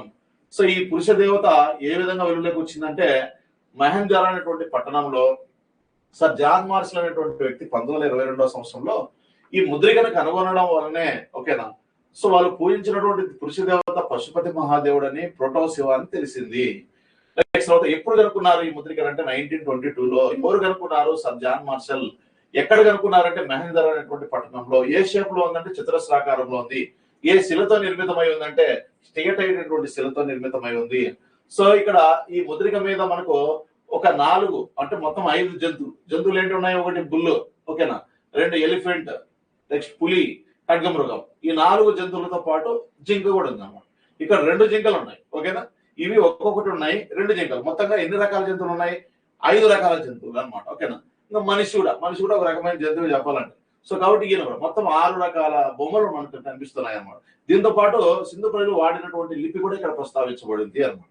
సో కాబట్టి అంతేకాకుండా అతని రూపాన్ని గమనించినప్పుడు ఆ మనిషి పద్మాసనంలో ఉన్నాడు, ధ్యాన ముద్రలో ఉన్నాడు. అందుకే అతన్ని యోగ ముద్రలో ఉన్నాడు కాబట్టి యోగేశ్వరుడని మహాయోగి అని పిలుస్తాము. ఇతడు పశువులకు రారాజు అని పశుపతి అని ఓకేనా. సో ఈ విధంగా పశువుల రారాజు అనేటువంటి పేర్లతో మనం పిలవడం జరుగుతుంది ఓకేనా. సో పశుపతి అని, పశుపతి రారాజు అని, పశువులకు రారాజు అనేటువంటి పేరుతో పిలుస్తాము. నెక్స్ట్ తర్వాత ఈ మనిషి బొమ్మ తలపై 2 గేదె కొమ్మలను కలిగి ఉన్నాడు, 3 తలలను కలిగి ఉన్నాడు, నుదుటి మీద ఒక త్రిశూలం గుర్తు ఉంది. సో అంతేకాకుండా ఇతని తలపై భాగంలో ముద్రిక పై భాగంలో 7 అక్షరాల శాసనం అనేది కలిగి ఉంది అని చెప్పొచ్చు. సో దీనికి పేరు పెట్టింది ఎవరంటే సర్ జాన్ మార్షల్ అనేటువంటి వ్యక్తి దీనికి పేరు పెట్టడం జరిగింది అనమాట. ఇంకొక విషయం ఏంటంటే ఇక్కడ ఉన్నటువంటి 4 జంతువులు ఉన్నాయి కదా, ఇక్కడ 4 జంతువులు ఏమున్నాయి, BERT. సో బి అంటే బుల్ అనమాట, ఈ అంటే ఎలిఫెంట్ అనమాట, ఆర్ అంటే రైనోసిరాస్ అనమాట, టీ అంటే టైగర్ అని చెప్పచ్చు. సో ఇవి కాబట్టి ఫస్ట్ బుల్ అంటే ఎద్దు అని చెప్పేసి రాసుకోండి, ఎద్దు. కొన్ని గ్రంథాలలో మనకి ఏమని ఉంది, ఎద్దు బదులుగా నీటి బర్రె అని ఉంది అని గుర్తుపెట్టుకోండి. నెక్స్ట్ తర్వాత ఈ అంటే ఎలిఫెంట్ అనమాట, ఏనుగు అన్నమాట. ఆర్ అంటే రైనోసిరాస్, ఖడ్గమృగము అని చెప్పచ్చు, ఖడ్గమృగము అని. నెక్స్ట్ టీ అంటే టైగర్ అంటే పులి. ఇవి యాక్చువల్ గా ఈ 4 జంతువులను ఏ విధంగా భావించేవారంటే ఇక్కడ 4 దిక్కులకు అధిపతులు అనమాట వీళ్ళు ఓకేనా. సో కాబట్టి 4 దిక్కులకు అధిపతులుగా ఉండేటువంటి వారు అని చెప్పచ్చు అనమాట. సో ఇక్కడ ఏనుగు, ఖడ్గమృగం, పులి, ఎద్దు, నీటి బర్రె బొమ్మలను ఓకేనా సో ఏం చేస్తున్నట్టు 4 దిక్కులను సూచిస్తుంది అనమాట. ఏంటివి? సో ఈ 4 జంతువులు 4 దిక్కులను సూచిస్తాయి అనమాట. 4 దిక్కులను సూచించును అని చెప్పచ్చు. సో కాబట్టి 4 జంతువులు 4 దిక్కులను సూచిస్తాయంట. ఓకేనా. సో తర్వాత కాలంలో ఏమైపోయాయంటే ఈ 4 జంతువులే ఓకేనా ఆ యొక్క ఏదైతే మనిషి ఉన్నాడో ఇలా మనకు పద్మాసనం వేసుకుని కూర్చోన్నాడో 4 వైపులా 4 జంతువులు ఉన్నాయి కదా. మామూలుగా ఈ ముద్రికలో ఉన్నటువంటి 4 జంతువులు 4 దిక్కులకు సూచికగా అక్కడ ఉన్నాయి. తర్వాత కాలంలో ఈ దేవతకు ఇవి వాహనాలుగా మారి ఉండవచ్చు అని చెప్పేసి భావించడం జరిగింది అనమాట. కాబట్టి పశుపతి మహాదేవుని వాహనాలను గుర్తించండి అన్నప్పుడు మనకు ఎద్దు, ఏనుగు అండ్ ఖడ్గమృగం, పులి ఇవి వాహనాలుగా కూడా పనిచేసాయి అనమాట. మనకు అది దేవతల వాహనాలు అంటాం కదా. సో ఏనుగు, ఖడ్గమృగం, పులి, ఎద్దు లేదా నీటి బర్రెను మనం 4 జంతువులను ఈ పశుపతి మహాదేవుని వాహనాలని పిలుస్తాం. అంతేకాకుండా వీటిని 4 దిక్కులకు ఓకేనా సో దిక్కులను సూచిస్తాయి అనమాట. ఓకేనా. ఒకటేమో తూర్పు దిక్కును, ఒకటేమో పశ్చిమ దిక్కును, ఉత్తర దిక్కును, దక్షిణ దిక్కులను ఈ 4 జంతువులు సూచిస్తాయి.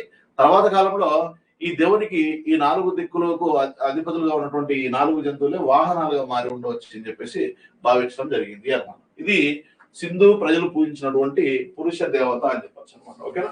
సో పురుష దేవత 2. అంతేకాకుండా తర్వాత కాలంలో మనకు సింధు స్థావరాలలో ఓకేనా అనేకమైనటువంటి పురుష బొమ్మలు కనిపిస్తాయి. పురుష దేవత బొమ్మలు కూడా కనిపిస్తాయి. అంతేకాకుండా ఈ ముద్రిక దొరికిన తర్వాత అంటే మహేంద్రలో దొరికిన ఈ ముద్రిక దొరికిన తర్వాత కొన్ని సింధు స్థావరాల్లో జరిపినటువంటి తవ్వకాల ఫలితంగా మరొక 2 పశుపతి మహాదేవుని ముద్రికలు కనుగొనడం జరిగింది అనమాట. అంటే టోటల్ గా సింధు నాగరికతలో పురుష దేవతకు సంబంధించిన ముద్రికలు ఎన్ని దొరికాయి? 3 దొరికాయి. తొలిసారిగా దొరికింది ఒకటే. ఆ ఒకటి కూడా మహేంద్రలో గుర్తుపెట్టుకోండి. రిమైనింగ్ తర్వాత 2 కూడా దొరికాయి అనేది గుర్తుపెట్టుకోండి. అవి ఎక్కడ మనకు అవసరం లేదు. ఓకేనా. సో ప్రధానంగా అయితే మహేంద్రలో దొరికినటువంటి ముద్రిక వలన సింధు ప్రజలు పూజించినటువంటి పురుష దేవత పశుపతి మహాదేవుడు అనేటువంటి విషయం మనకు తెలుస్తా ఉంది అనమాట. ఓకేనా. సో ఇది ఫ్రెండ్స్ మనకి పురుష దేవతకు సంబంధించినటువంటి ఆ టాపిక్. నెక్స్ట్ తర్వాత వచ్చేసి శ్రీ దేవత గురించి మాట్లాడదాం. శ్రీ దేవత ఏమనే అమ్మ తల్లి అని చెప్పచ్చు అనమాట. అమ్మ తల్లి సో అమ్మ తల్లి ఆరాధన అనేది మనం గమనించినప్పుడు ఓకేనా సో ఒకటి ఇక్కడ ఈ అమ్మ తల్లికి సంబంధించినటువంటి ఆధారం ఈ అమ్మ తల్లినే సింధు ప్రజలు పూజించినటువంటి శ్రీ దేవత అంటాం. శ్రీ దేవత అంటాం. ఓకేనా. అదే సింధు ప్రజలు పూజించిన పురుష దేవత ఎవరంటే పశుపతి మహాదేవుడు, ప్రోటా శివ అన్నాం. సింధు ప్రజలు పూజించినటువంటి శ్రీ దేవతను ఏమనిపిస్తామంటే అమ్మ తల్లి అంటాం. మరి అమ్మ తల్లికి సంబంధించిన ఆధారాలు కూడా కావాలి కదా మనకు. సో ఇక్కడ ఏంటంటే మనకు ఇక్కడ ముద్రిక దొరకలేదు కానీ ఒక స్త్రీ ఎక్కడంటే మెహంజదారో అనేటువంటి పట్టణం హరప్ప అనేటువంటి పట్టణంలో అని చెప్పచ్చు. ఓకేనా. శ్రీ దేవత హరప్ప అనేటువంటి పట్టణం తీసుకున్నప్పుడు ఈ హరప్ప అనేటువంటి పట్టణంలో అనేకమైనటువంటి శ్రీ దేవత బొమ్మలు శ్రీ విగ్రహాలు బయలుపడడం జరిగింది. వీటిని మనం మాతృదేవత విగ్రహాలు అంటాం. మాతృదేవత విగ్రహాలు అంటాం. శ్రీదేవత విగ్రహాలన్నా మాతృదేవత విగ్రహాలన్నా ఒకటే కదా. సో శ్రీని మాతృమూర్తి అని పిలుస్తాం కాబట్టి మాతృదేవత విగ్రహాలు, శ్రీదేవత విగ్రహాలు ఎక్కువ సంఖ్యలో హరప్ప అనేటువంటి సైట్ లో బయలుపడడం జరిగింది. ఓకేనా. ఒకటి ఈ హరప్పలో జరిగినటువంటి శ్రీ విగ్రహాల్లో ఒకటి మట్టితో తయారు చేసినటువంటి శ్రీ విగ్రహం కలదనమాట. మట్టితో తయారు చేసినటువంటి శ్రీ విగ్రహం బయలుపడింది. ఈ మట్టితో తయారు చేసినటువంటి శ్రీ విగ్రహాన్ని మనం గమనించినప్పుడు ఈ మట్టి స్త్రీ యొక్క గర్భం ఏదైతే ఉందో కడుపు ఓకేనా గర్భం సో పిండం స్త్రీ యొక్క గర్భం లేదా పిండం నుంచి ఒక వృక్షం బయలుపడుతున్నట్టుగా ఓకేనా వృక్షం చెట్టు బయలుపడుతున్నట్టుగా ఒక విగ్రహం ఉందన్నమాట మనకి. ఓకేనా. అంటే హరప్ప అనేటువంటి సైట్ లో దొరికినటువంటి మట్టితో తయారు చేయబడినటువంటి శ్రీ విగ్రహానికి యొక్క కడుపులో నుంచి గర్భంలో నుంచి అంటే ఏమొస్తా ఉంది పైకి ఇలా తన్నుకొని ఒక చెట్టు వస్తున్నట్టుగా ఎదుగుతున్నట్టుగా ఓకేనా ఒక విగ్రహం అనేది మనకు బయలుపడడం జరిగింది ఎక్కడ హరప్పాలో. సో కాబట్టి ఈ చెట్టును దేని చూస్తుందంటే యాక్చువల్ గా మనకి ఈ చెట్టు వృక్షం లేదంటే ఒక వృక్షము లేదా చెట్టు యొక్క సో పెరుగుదలను చూపిస్తుంది అనమాట, పెరుగుదల. ఓకేనా? సో ఏది ఈ వృక్షం అంటే స్త్రీ యొక్క విగ్రహం యొక్క గర్భం నుంచి వచ్చేటువంటి వృక్షం బయలుపడుతున్నట్లుగా, ఓకేనా, ఎదుగుతున్నట్లుగా ఒక విగ్రహం దొరికింది. మట్టితో తయారు చేయబడినటువంటి విగ్రహం మనకి ఎక్కడ దొరికింది? హరప్ప అనేటువంటి పట్టణంలో దొరికింది అంటున్నాం కదా. సో ఈ విగ్రహాన్ని గమనించినప్పుడు, ఓకేనా, ఆ చెట్టును చూస్తే దాన్ని బట్టి మనకి ఏమర్థం అవుతుంది? చెట్టు ఎదుగుదలకు కారణమైనటువంటి దేవత అని అర్థం కదా. సో కాబట్టి మనం ప్రకృతి దేవత అని కూడా పిలవచ్చు. ఎవరిని? ఈ యొక్క స్త్రీ దేవత అయినటువంటి ఈ స్త్రీ దేవతని మనం ఏమని పిలవచ్చు? అమ్మ తల్లి అని పిలవచ్చు. ఓకేనా? అమ్మ తల్లి అని పిలవచ్చు. దేవతలలో ప్రధానమైన దేవత, మెయిన్ గాడ్ అని చెప్పొచ్చు, ప్రధాన దేవత అని చెప్పొచ్చు. నెక్స్ట్ తర్వాత పునరుత్పత్తి దేవత అని చెప్పొచ్చు, పునరుత్పత్తి దేవత అని చెప్పొచ్చు, సంతాన దేవత అని పిలవచ్చు, సంతాన దేవత అని పిలవచ్చు, వ్యవసాయ దేవత అని కూడా పిలవచ్చు, వ్యవసాయ దేవత అని పిలవచ్చు. నెక్స్ట్ ప్రకృతి దేవత అని కూడా పిలవచ్చు, ప్రకృతి దేవత. సో ఇక్కడ అమ్మ తల్లినే ప్రధాన దేవతగా భావిస్తాం. మొత్తం సింధు ప్రజలు పూజించిన దేవతల్లోనే ప్రధానమైన దేవత ఎవరంటే అమ్మ తల్లి అని చెప్పాలి, పశుపతి మహాదేవుడు కాదు. సో కాబట్టి మెయిన్ గాడ్ అంటే ఎవరు ఇక్కడ? సో మెయిన్ గాడ్ అంటే అమ్మ తల్లినే. ఓకేనా? అమ్మ తల్లినే ప్రధాన దేవత, మెయిన్ గాడ్ అని చెప్పొచ్చు. ఏమో పునరుత్పత్తి చెందే దేవత. ఓకేనా? అంటే ఇప్పుడు మనం దేంతో పోల్చడం జరిగిందంటే ఈ గర్భం నుంచి చెట్టు ఎదుగుతా ఉంది కదా. ఓకేనా? సో వాస్తవంగా చెట్లు ఎక్కడ ఎదుగుతాయి? భూమిలో కదా. భూమిలో చెట్లు ఎదుగుతాయి అనమాట. ఓకేనా? సో కాబట్టి చెట్టు ఎదుగుదలకు కారణమైనటువంటి దేవత ఎవరు?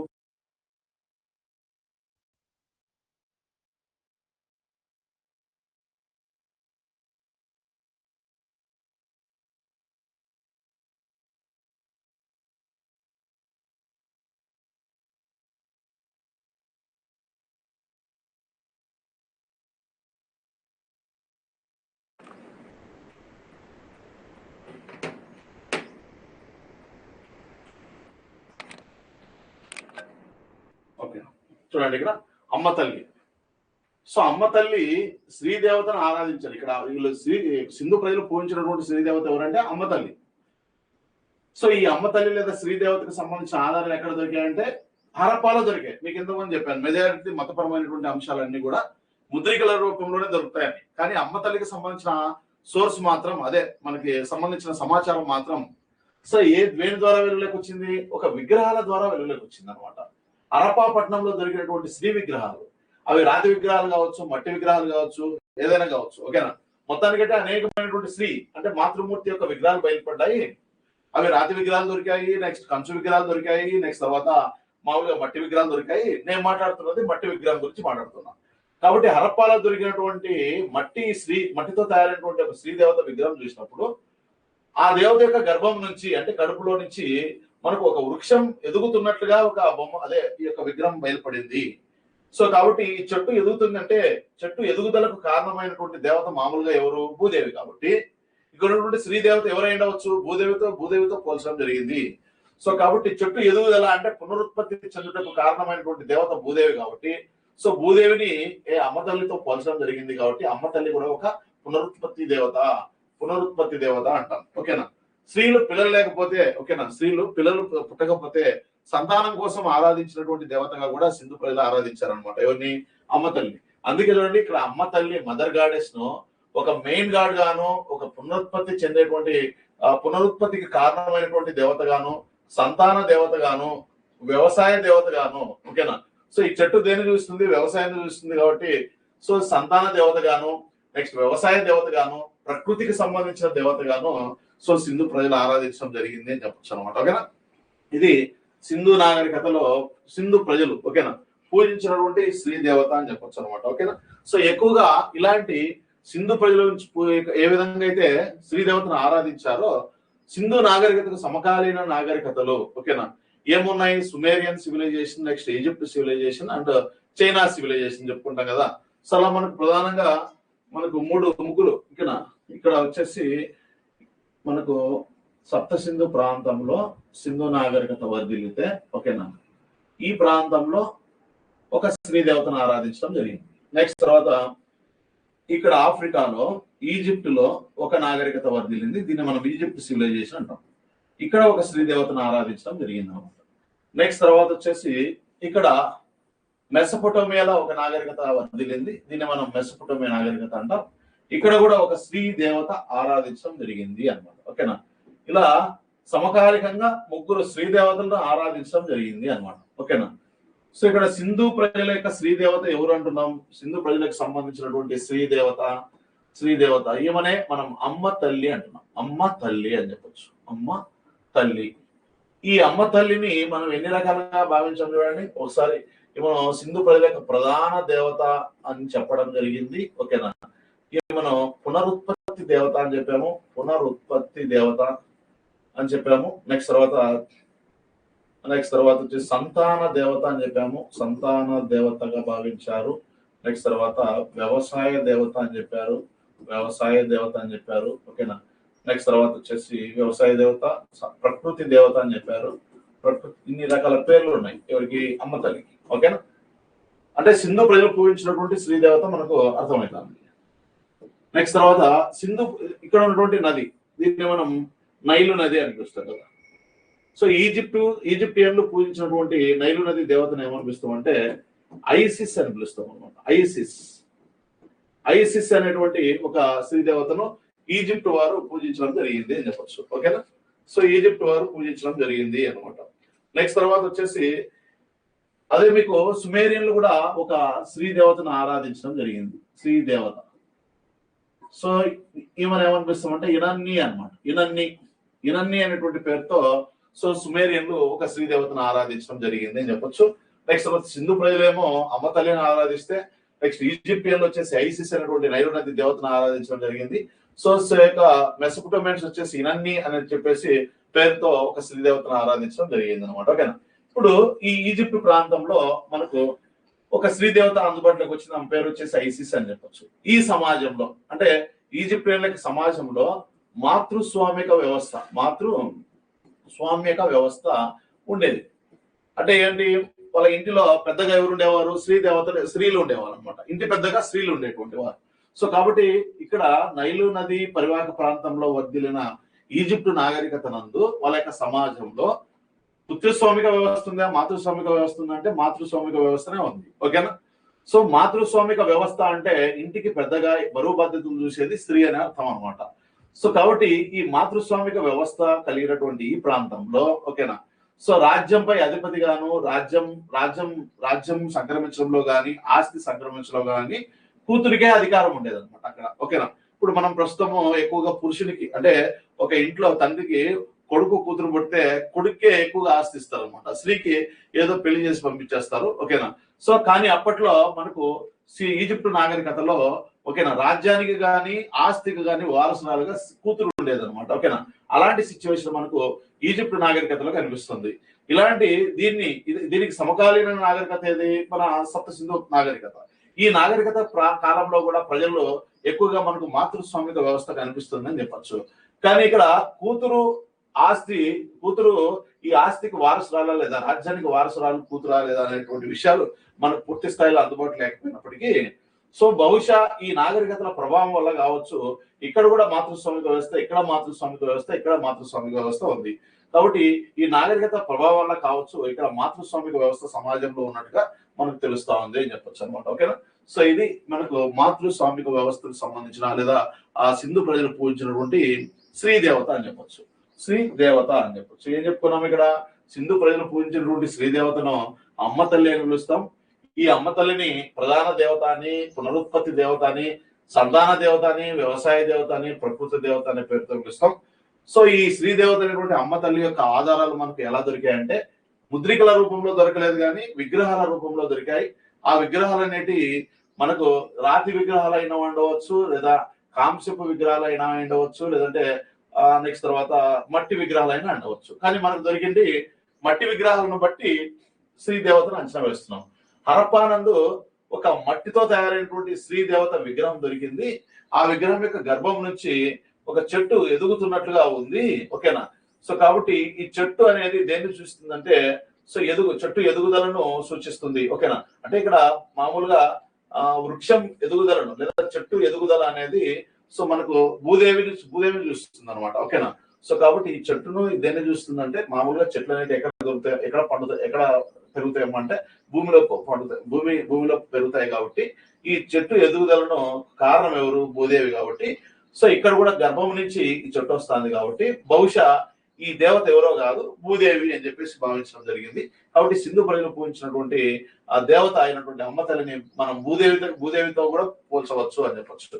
నెక్స్ట్ ఇది మనకు దీనికి సంబంధించినటువంటి అంశం. నెక్స్ట్ తర్వాత వచ్చేసి ఇక ఓన్లీ సప్త సింధు ప్రాంతంలోనే కాదు శ్రీ దేవతలను ఆరాధించింది. సమకాలీన నాగరికతలైనటువంటి మెసొపొటేమియా నాగరికతలోను, నెక్స్ట్ తర్వాత వచ్చేసి ఈ ఈజిప్ట్ నాగరికతలో కూడా సింధు ప్రజలు అక్కడి ప్రజలు శ్రీ దేవతను ఆరాధించడం జరిగింది. అంతేకాకుండా సమాజంలో స్వామిక వ్యవస్థను కంటిన్యూ చేయడం జరిగింది. అందుకే వాటి వల్ల ప్రభావం వల్ల కావచ్చేమో.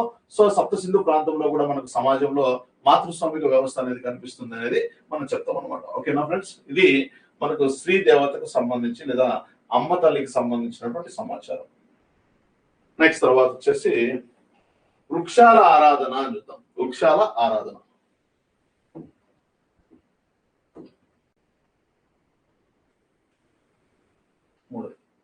నాలుగోది కదా, ఫోర్త్ వన్.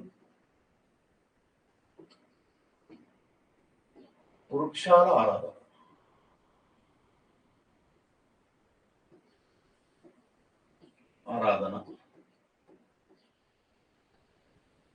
యాక్చువల్ గా మనకి రెండు ప్లేసుల్లో ముద్రికలు దొరుకుతాయి. ఇక్కడ ఫస్ట్ వచ్చేసి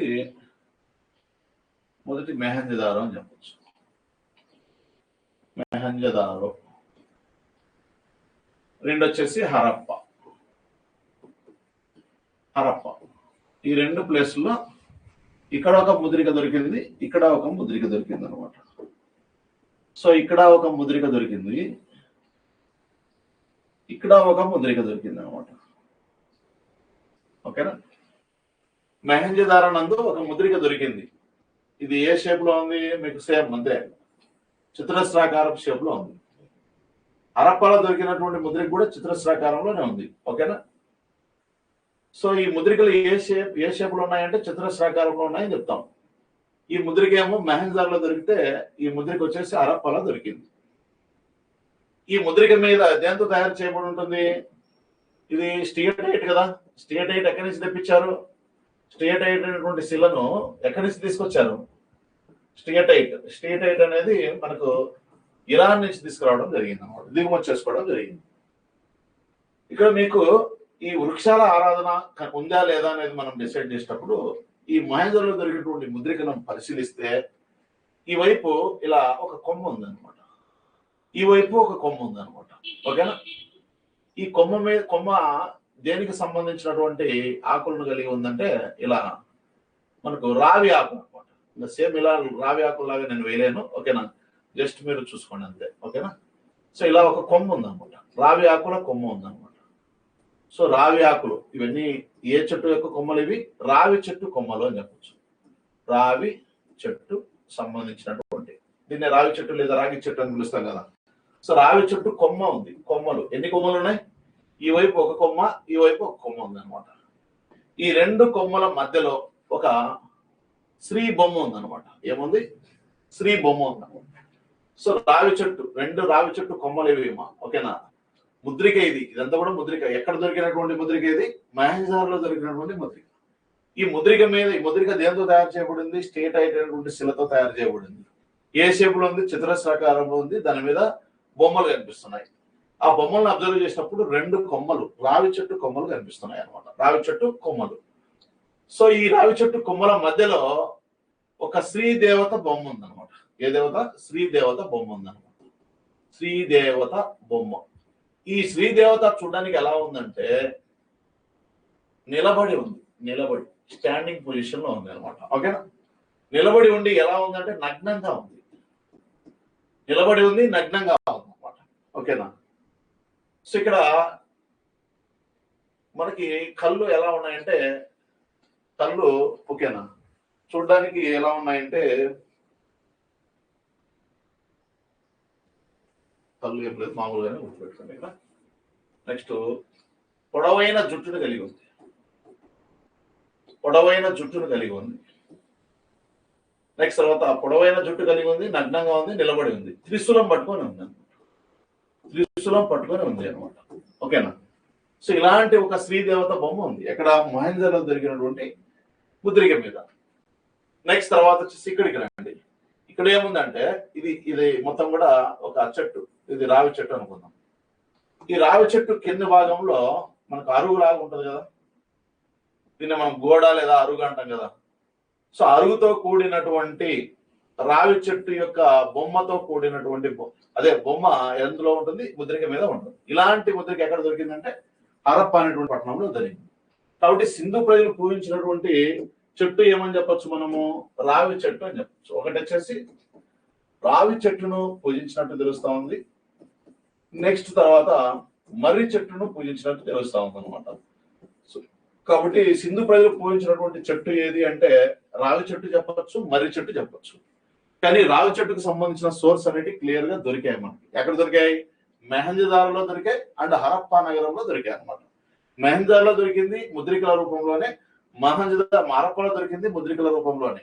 ఈ ముద్రికలు దొరకకపోతే వీళ్ళు ఫలాని వృక్షాలను ఆరాధించాలనేటువంటి విషయం మనకు తెలియదు. కాబట్టి సింధు ప్రజలు పూజించినటువంటి రావి చెట్టు పేరేం పేరంటే రావి చెట్టు ఎక్కడ దొరికిందంటే రావి చెట్టుకు సంబంధించిన ఆధారాలు మహంజదారోలో దొరికాయి. నెక్స్ట్ తర్వాత హరప్పాలో దొరికాయి.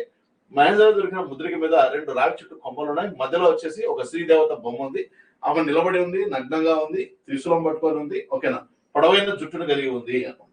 నెక్స్ట్ తర్వాత హరప్పానందు దొరికినటువంటి ముద్రిక మీద ఒక రావి చెట్టు యొక్క బొమ్మ ఉంది. ఆ చెట్టు కింది భాగంలో గోడ లేదా అరుగుతో కూడి ఉంది అన్నమాట, ఓకేనా. సో ఇలాంటి సమాచారం మనకు ఈ యొక్క ముద్రికల ద్వారా తెలిసింది అని చెప్పొచ్చు.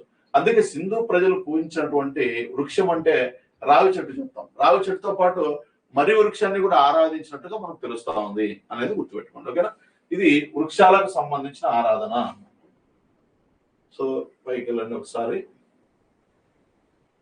సో ఏం చూసాం ఇప్పుడు, అమ్మ తల్లి పరిచయం, పశుపతి మహాదేవుని చూసాం, పరిచయం చూసాం, అమ్మ తల్లిని చూసాం, వృక్షాల ఆరాధన చూసాం. నెక్స్ట్ జంతువుల ఆరాధన చూద్దాం.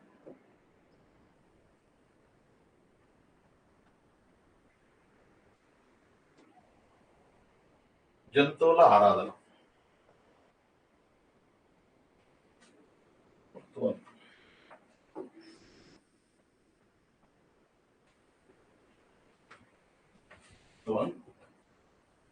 జంతువుల ఆరాధన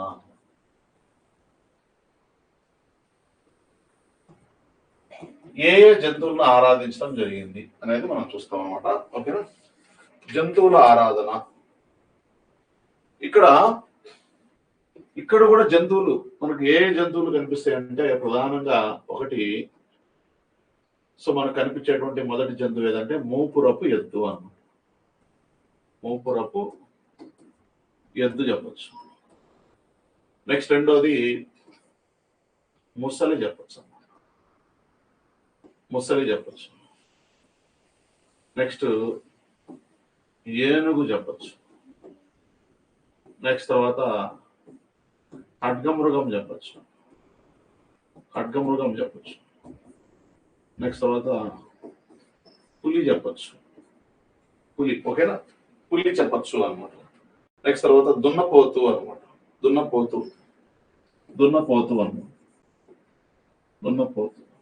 నెక్స్ట్ పుట్టి కొమ్ముల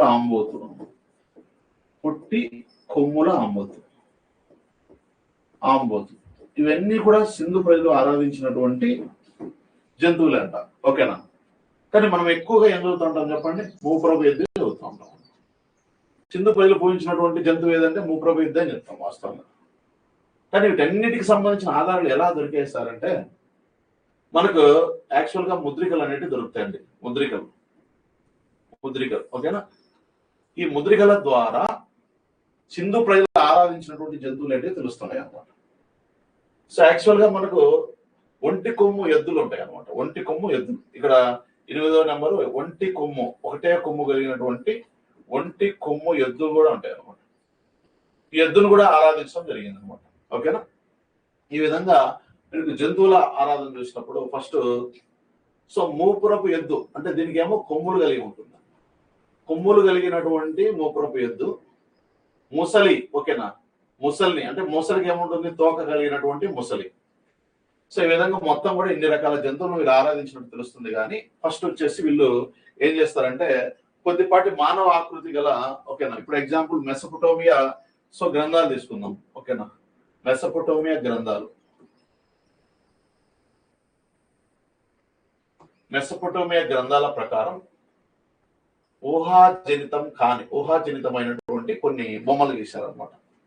సో ముద్రికల మీద ఇలా మనకు ముద్రిక తీసుకుంటే, ఈ ముద్రిక మీద దేని ప్రకారం? మెసొపొటేమియా గ్రంథాల ప్రకారం, మెసొపొటేమియా గ్రంథాల ప్రకారము, ఓకేనా, ఊహాజనితమైన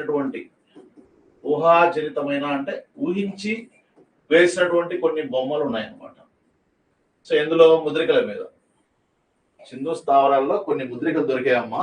ఆ ముద్రికల మీద కొన్ని బొమ్మలు ఉన్నాయి. ఆ బొమ్మలు దేన్ని ఊహించి వేశారు? మెసొపొటేమియా గ్రంథాలలో ఉన్నటువంటి అంశాలను ఊహించి వేశారంట, ఓకేనా. మరి ఇలాంటి ముద్రికల ద్వారా ఏం తెలిసిందంటే, ఈ సైడ్ మనకు ఒక ఎద్దు ముద్రిక ఉంటుంది అనమాట, ఓకేనా. మనకి ఇది ఎద్దు అనుకుందాం, ఓకేనా. ఇది ఎద్దు అనుకుందాం. ఈ సైడ్ వచ్చేసి ఒక ఎద్దు అనమాట, ఎద్దు, ఓకేనా. ఈ ఎద్దుకు ఆపోజిట్ గా ఒక వ్యక్తి ఉంటాడు అనమాట, మనిషి ఎలా ఉంటాడంటే మానవ ఆకృతిని పోలినటువంటి, ఓకేనా.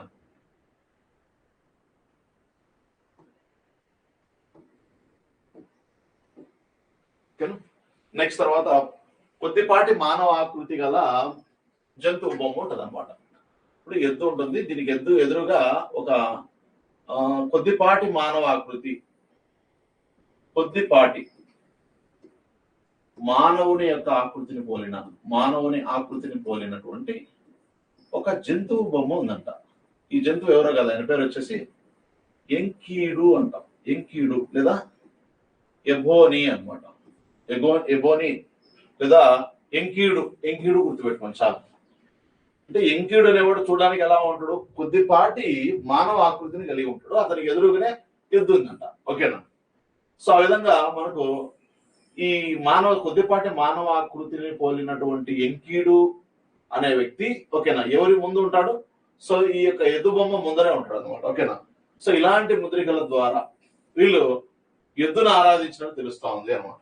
కానీ ఇవి ఊహాజనితమైనటువంటి చిత్రాలు అని.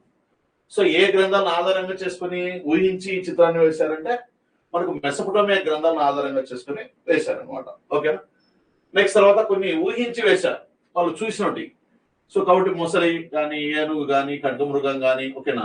సో పులి కానీ, దున్నపోతు, పొట్టి కొమ్ముల ఆంబోతు, నెక్స్ట్ తర్వాత ఒంటి కొమ్ము ఎద్దు, ఇవన్నీ కూడా సింధు ప్రజలు ఊహించి వాళ్ళు ఆరాధించేటువంటి దేవతలుగా వీళ్ళు చెప్తాం అనమాట. కొన్ని రకాల ముద్రికల్లో ఇవి భయంకరమైనటువంటి ఆకృతి అంటే రూపాన్ని కలిగినటువంటి జంతువులు అనమాట, ఓకేనా. అంటే భీకరమైనటువంటి రూపాన్ని కలిగినటువంటి జంతువులు ఇవన్నీ కూడా, ఓకేనా.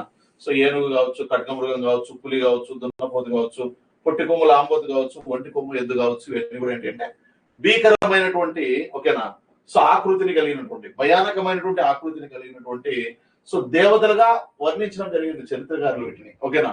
సో ముసలిని కూడా, ఓకేనా, ముసలి, ఏనుగు, ఖడ్గమృగము, పులి, దున్నపోతు, పొట్టి కొమ్ముల ఆంబోతు, ఒంటి కొమ్ము, ఇవన్నీ కూడా భీకరమైన లేదా భయానకమైనటువంటి రూపమును కలిగినటువంటి యొక్క దేవతలుగా ఈ జంతువులను భావిస్తూ ఊహాజనిత చిత్రాలను ముద్రికల మీద వేయడం జరిగింది. మెసొపొటేమియా గ్రంథాల ప్రకారం, ఓకేనా, ఆ గ్రంథాల్లో ఉన్నటువంటి అంశాలను ఆధారంగా చేసుకొని ఊహాజనితమైన, ఇవి ఊహించి వేసినట్టు కాదు, వాళ్ళకి తెలిసినట్టు, ఇవి ఊహించి వేసినట్టు, ఓకేనా. అవి ఊహించి వేసినవి, ఊహించి వేయలేదు అనమాట, ఓకేనా.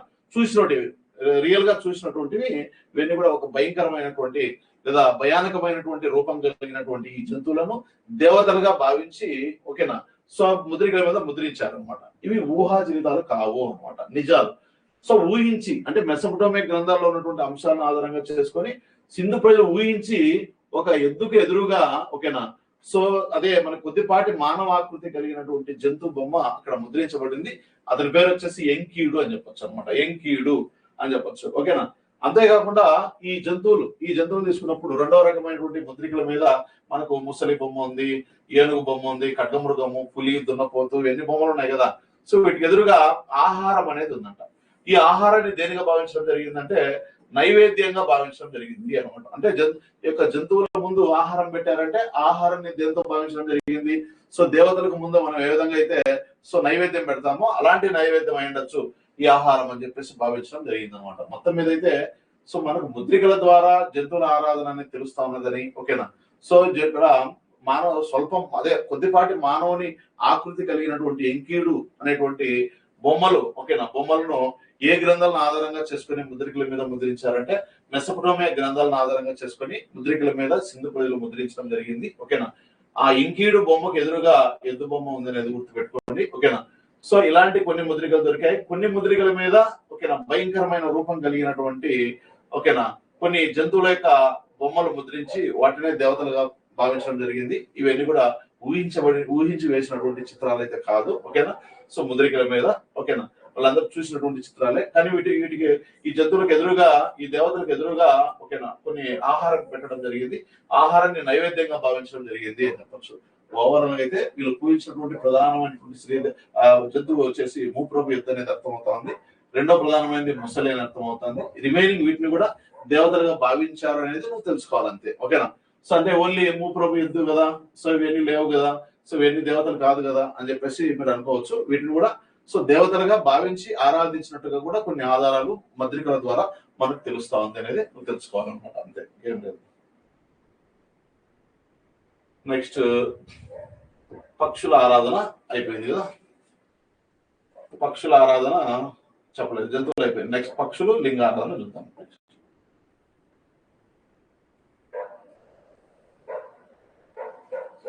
సిక్స్త్ వన్, పక్షుల ఆరాధన. సింధు ప్రజలు పూజించినటువంటి పక్షులు ఆరాధన. సో పక్షుల ఆరాధన కూడా, ఓకేనా, ప్రధానంగా వేటి ద్వారా తెలుస్తుందంటే ముద్రికల ద్వారానే తెలుస్తుంది అనమాట, ముద్రికలు. సో ఈ ముద్రికల ద్వారా మనకు వీళ్ళు పూజించినటువంటి పక్షి ఏమని తెలుస్తా ఉందంటే పావురము అని తెలుస్తుంది. పావురం, ఓకేనా, పావురం అని తెలుస్తా ఉంది అనమాట. నెక్స్ట్ తర్వాత సరీసృపం చూద్దాం. ఇక్కడ ఎలా చూద్దాం దాన్ని. సో ఏడవది ఏంటంటే సరీసృపం చూద్దాం. సరీసృపం అంటే రెప్టైల్, ఓకేనా, పాకే జంతువులు అనమాట. సింధు ప్రజలు పూజించినటువంటి సరీసృపం కూడా దేని ద్వారా తెలుస్తా ఉంది? ముద్రికలు అనేటువంటి ఆధారాల ద్వారానే వీళ్ళు పూజించినటువంటి సరీసృపము పడగ విప్పిన పాము అని తెలుస్తా ఉంది. పడగ విప్పిన పాము, పడగ విప్పిన పామును వీళ్ళు ఆరాధించినట్టు తెలుస్తా ఉంది అనమాట, ఓకేనా. వీళ్ళు పూజించినటువంటి పక్షి పేరేం పేరు? పావురం అంట. వీళ్ళు పూజించినటువంటి సరీసృపం పేరు వచ్చేసి పడగ విప్పిన పాము. అంటే సో మనకు పాము బొమ్మ కలిగినటువంటి ముద్రికలు ఎక్కడ దొరుకుతాయి అంటే హరప్పా అనేటువంటి పట్టణంలో మనకు పాము బొమ్మ కలిగినటువంటి ముద్రికలు బయలుపడడం జరిగింది అనమాట, ఓకేనా. హరప్పా అనేటువంటి ప్రాంతంలో ఈ యొక్క పాము యొక్క బొమ్మ కలిగినటువంటి ముద్రికలు అనేవి మనకు బయలుపడడం జరిగింది అని చెప్పచ్చు, ఓకేనా. సో ఇది మనకి సరీసృపాలకు సంబంధించి. ఇక్కడికి పక్షులు అయిపోయినాయి. నెక్స్ట్ పక్షులు చూసాం. నెక్స్ట్ తర్వాత సరీసృపాలు రాయలేదు అక్కడ.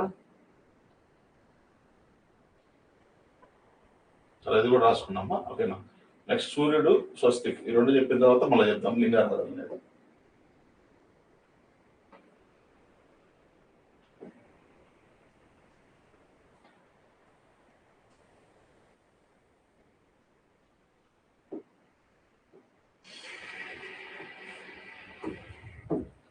ఎనిమిదవది సూర్యుడు.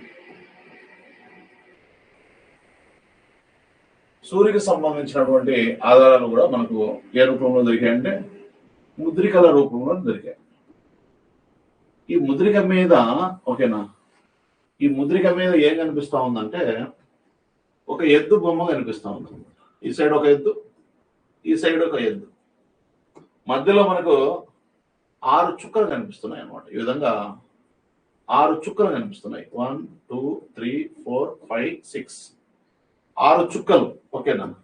ఈ 6 చుక్కలు దేన్ని సూచిస్తాయి అంటే మనకు సూర్యుని యొక్క కిరణాలను సూచిస్తాయని చెప్పేసి, సూర్య కిరణాలను ఈ 6 చుక్కలు సూచిస్తాయని, ఈ ఎద్దుకు ఎదురుగా, ఓకేనా, ఆ వైపు ఒక ఎద్దు, ఈ వైపు ఒక ఎద్దు, మధ్యలో వచ్చేసి 6 చుక్కలు ఉన్నాయి. ఇలా 6 చుక్కలు కలిగినటువంటి ముద్రికలు మనకు బయలుపడడం జరిగింది. ఈ ముద్రికల మీద ఉన్నటువంటి ఈ 6 చుక్కలు బహుశా సూర్యుని యొక్క కిరణాలు అయినవచ్చు. కాబట్టి వీళ్ళు సూర్యుని యొక్క ఆరాధన అనేది చేసినట్టుగా మనకు తెలుస్తా ఉంది అనమాట, ఓకేనా. ఇది సూర్యునికి సంబంధించినటువంటి ఆరాధన. నెక్స్ట్ తర్వాత 9వ చూస్తే స్వస్తిక్. స్వస్తిక్ గుర్తులు అనమాట. స్వస్తిక్ ఆరాధన అంటే ఇది కూడా మనకు ముద్రికలకు సంబంధించిన ముద్రికల మీదనే, సో మనకు ముద్రికల మీదనే ఈ గుర్తులు కనిపిస్తాయి అనమాట. సో ఇలా మనకి ఇలా స్వస్తిక్ గుర్తు కలిగినటువంటి ముద్రికలు బయలుపడడం జరిగింది అనమాట. దీన్ని బట్టి స్వస్తిక్ గుర్తులను కూడా వీళ్ళు ఆరాధించినట్లుగా తెలుస్తా ఉందన్నమాట. కాబట్టి సూర్యుని ఆరాధించారు, అది కూడా మనకు ముద్రికల ద్వారానే. స్వస్తిక్ గుర్తులను ఆరాధించారు, ముద్రికల ద్వారానే సమాచారం అనేది మనకు తెలిసింది అనమాట. ఓకేనా.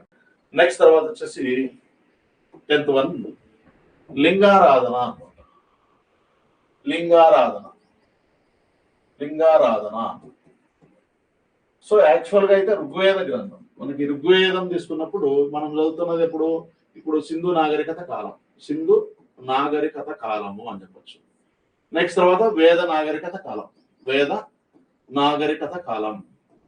సింధు నాగరికత కాలం అనేది ఇప్పుడు 2500 BC నుంచి 1750 BC, ఇది మనకు ఉచ్చ దశ అని చెప్పుకున్నాం కదా.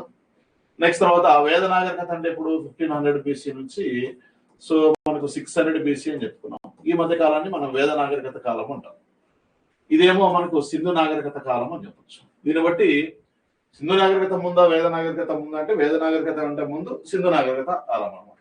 ఈ సింధు నాగరికత కాలంలో మనకి హరప్ప అనేటువంటి పట్టణంలో, మెహంజదారో అనేటువంటి పట్టణంలో, నెక్స్ట్ తర్వాత కాళీబంగన్ అనేటువంటి పట్టణంలో, అంబ్రీ అనేటువంటి పట్టణంలో, నెక్స్ట్ తర్వాత బాలాకోట్ అనేటువంటి పట్టణంలో, కోట్ డిజీ అనేటువంటి పట్టణంలో ఎక్కువగా లింగారాధన అనేది మనకు కనిపించడం జరుగుతుంది అనమాట. లింగారాధన అంటే మనకు స్త్రీలింగ ఆరాధన అండ్ పురుషలింగ ఆరాధన అని చెప్పొచ్చు.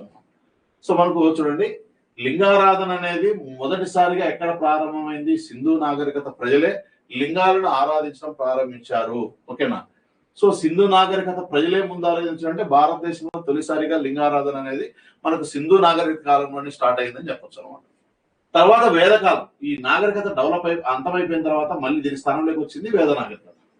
సో వేద నాగరికత నిర్మాతలు ఎవరు? ఆర్యులు. అంటే ఆర్యుల చేత రచించబడినట్టే కదా వేదాలు. ఓకేనా. ఈ వేదాల్లో తొలి వేదం ఏది? మనకు ఋగ్వేదం, సామవేదం, యజుర్వేదం, అథర్వణ వేదం. ఇవి 4 వేదాలు యాక్చువల్ గా. ఈ 4 వేదాల్లో తొలి వేదం ఏది? ఋగ్వేదం కదా. ఈ ఋగ్వేదంలో ఓకేనా, ఈ ఋగ్వేదంలో లింగారాధన గురించి ప్రస్తావించబడింది. లింగారాధన గురించి ప్రస్తావించబడింది. కాబట్టి ఋగ్వేద గ్రంథంలో లింగారాధన ప్రస్తావించబడిందంటే ఇది తర్వాత కాలంలో ఈ లింగారాధన అనేది ఓకేనా హిందూ మతంలో భాగమైపోతుంది అన్నమాట. ప్రధానంగా శివునికి దగ్గర సంబంధాన్ని చూస్తుంది లింగారాధన అనేది. శివుని ఆరాధనకు దగ్గర సంబంధాన్ని చూస్తుంది. వైదిక మతంలో లింగారాధన ఉందని ఓకేనా, ఇది సింధు నాగరికతలో ఉన్నటువంటి లింగారాధనే తర్వాత కాలంలో వైదిక మతంలో ఉన్నటువంటి లింగారాధనకుగా మారిపోయిందని ఓకేనా. సో కాబట్టి వైదిక మతంలో ఉన్నటువంటి శివలింగ ఆరాధనకు సింధు నాగరికతలో ఉన్నటువంటి లింగ ఆరాధన అనేది మనకి ఒక ప్రారంభ దశ అని చెప్పేసి సర్ జాన్ మార్షల్ పేర్కొనడం జరిగింది అనమాట. ఓకేనా. సర్ జాన్ మార్షల్ ఏమన్నాడంటే, ఇప్పుడు మీకు వేద నాగరికతలో వేదాల ద్వారానే కదా మనకు హిందూ మతం అనేది డెవలప్ అవుతుంది. హిందూ మతంలో ప్రధానంగా శివుని ఆరాధనతో పాటు మనకి ఇక లింగారాధన అనేది బాగా ఇంపార్టెన్స్ అనేది ఉంటుంది. మనకి హిందూ మతంలో లింగ ఆరాధనకి ఎక్కువ ఇంపార్టెన్స్ ఇస్తున్నాం కదా. ప్రజెంట్ మనము శివలింగ ఆరాధనకి ఎక్కువ ఇంపార్టెన్స్ ఇస్తున్నాం కదా. సో కానీ వాస్తవంగా ఇది మనకి ఎప్పటి నుంచి స్టార్ట్ అయింది? సింధు నాగరికత కాలంలో స్టార్ట్ అయింది. కాబట్టి హిందూ మతంలో ఉన్నటువంటి లింగారాధనకు తొలి దశ కాలం ఏది అంటే సింధు నాగరికత కాలం అని చెప్పేసి సర్ జాన్ మార్షల్ అనేటువంటి వ్యక్తి పేర్కొనడం జరిగింది అన్నమాట. కాబట్టి లింగారాధనకు సంబంధించిన ఆధారాలు సింధు నాగరికతకు సంబంధించిన స్థావరాల్లో ప్రధానంగా హరప్ప అనేటువంటి పట్టణంలోను, మెహంజదారా అనేటువంటి పట్టణంలోను, నెక్స్ట్ కాళీబంగన్ అనేటువంటి పట్టణంలోను, నెక్స్ట్ తర్వాత అంబ్రీ అనేటువంటి పట్టణంలోను, నెక్స్ట్ తర్వాత వచ్చేసి బాలాకోట్ అని చెప్పొచ్చు. ఈ బాలాకోట్ అనేటువంటి ప్రాంతంలో, నెక్స్ట్ తర్వాత అంబ్రీ అనేటువంటి ప్రాంతంలో, కాళీబంగన్ అనేటువంటి ప్రాంతంలో, మెహంజదారా అనేటువంటి ప్రాంతంలో, హరప్ప అనేటువంటి ప్రాంతాల్లో లింగారాధనకు సంబంధించిన ఆధారాలు బయలుపడడం జరిగింది అని చెప్పొచ్చు. ఓకేనా. సో నెక్స్ట్ తర్వాత ఈ యొక్క లింగారాధనకు సంబంధించిన ఆధారాలు మనకి తొలి వేదమైనటువంటి ఋగ్వేదంలో కూడా ప్రస్తావించబడింది అనేది మనకు తెలుస్తా ఉంది. ఓకేనా. సో ఇది మనకు తెలుసుకున్నటువంటి అంశం. ప్రధానంగా మనకి ఈ క్లాస్ లో మనకు ప్రశ్న హరప్ప తీసుకున్నట్లయితే హరప్ప అనేటువంటి ప్రాంతంలో ముద్రికలు దొరికాయి అన్నమాట. ఈ ముద్రికల మీద యోని గుర్తులు ఉన్నాయి అన్నమాట. యోని గుర్తులు ఉన్నాయి. సో యోని గుర్తు, యోని అనేది స్త్రీ జననేంద్రియం కదా, కాబట్టి స్త్రీ జననేంద్రియానికి సంబంధించిన, స్త్రీలింగానికి సంబంధించిన ఆధారాలు బయలుపడినటువంటి ప్లేస్ ఏదైనా ఉందంటే అది హరప్ప పట్టణం అనేది గుర్తుపెట్టుకోవాలన్నమాట. సో లింగాల్లో మళ్ళీ స్త్రీలింగం ఉంది, పురుషలింగం ఉంది. స్త్రీలింగ ఆరాధన ఎక్కడ కనిపిస్తుందంటే హరప్ప ప్రాంతంలో. ఓకేనా, హరప్ప ప్రాంతంలో. ఓకేనా, సో ముద్రికలు దొరికాయి. ఈ ముద్రికల మీద ఏ గుర్తులు ఉన్నాయి? యోని గుర్తులు ఉన్నాయి అని చెప్పచ్చు. యోని. ఓకేనా, సో యోని గుర్తులు ఉన్నాయి అంటే స్త్రీ జననాంగం యొక్క గుర్తులు ఉన్నాయి. స్త్రీ జననాంగం యొక్క గుర్తులు ఉన్నాయి అనేది గుర్తుపెట్టుకోండి. కాబట్టి స్త్రీ జననాంగం యొక్క ఆధారాలు ఎక్కడ దొరికాయంటే హరప్ప అనేటువంటి ప్రాంతంలో దొరికాయి అని చెప్పచ్చు. నెక్స్ట్ మెహంజదారో. ఈ మెహంజదారో అనేటువంటి పట్టణంలో కూడా ముద్రికలు బయలుపడడం జరిగింది. ఈ ముద్రికల మీద ఓకేనా, సో లింగం ఓకేనా, పురుష లింగానికి సంబంధించినటువంటి ఆధారాలు దొరికాయి. అంటే పురుష జననేంద్రియము అంటాం, పురుష జననాంగం. పురుష జననాంగానికి సంబంధించిన ఆధారాలు మెహంజదారో అనేటువంటి పట్టణంలో బయలుపడ్డాయి. కాబట్టి పురుష జననేంద్రియాలను ఆరాధించాలని, స్త్రీ జననేంద్రియాలు ఆరాధించినట్లు ఆధారాలు మనకు బయలుపడడం జరిగింది అన్నమాట. ఇక్కడ ఏం లేదు, లింగారాధనకు సంబంధించి వాస్తవంగా ప్రస్తుత సమాజంలో మనం లింగారాధన చేస్తున్నాం కదా. ఓకేనా, సో ఇక్కడ స్త్రీలింగ ఆరాధన ఉంటుంది, పురుషలింగ ఆరాధన ఉంటుంది. వాస్తవానికి ఈ లింగారాధన అనేది సింధు నాగరికత కాలంలోనే స్టార్ట్ అయింది. ఓకేనా, తర్వాత సింధు నాగరికత అంతమైన తర్వాత వచ్చినటువంటి వేద నాగరికత కాలంలో కూడా అది కంటిన్యూ అయింది. ఎందుకంటే ఋగ్వేదంలో ఉన్నటువంటి సమాజంలో కూడా లింగారాధన ఉన్నట్లుగా, సో ఆ కాలం గురించి సమాచారం ఇచ్చినటువంటి ఋగ్వేదంలో కూడా లింగారాధన యొక్క ప్రస్తావన క్లియర్ గా ప్రస్తావించబడింది. సో ఆ విధంగా మనకు వేద కాలం తర్వాత కూడా ఈ లింగారాధన అనేది హిందూ మతంలో భాగం అయిపోయింది. కాబట్టి హిందూ మతంలో పూజలు అందుకుంటున్నటువంటి శివుడు ఎవరైతే ఉన్నాడో ఆ శివునికి ఈ యొక్క లింగారాధన అనేది దగ్గర సంబంధాన్ని సూచిస్తుంది. కాబట్టి హిందూ మతంలో ఉన్నటువంటి లింగారాధనకు తొలి దశగా సింధు నాగరికత కాలం నాటి లింగారాధనను భావించవచ్చు అని చెప్పేసి సర్ జాన్ మార్షల్ అనేటువంటి వ్యక్తి పేర్కొనడం జరిగింది అన్నమాట.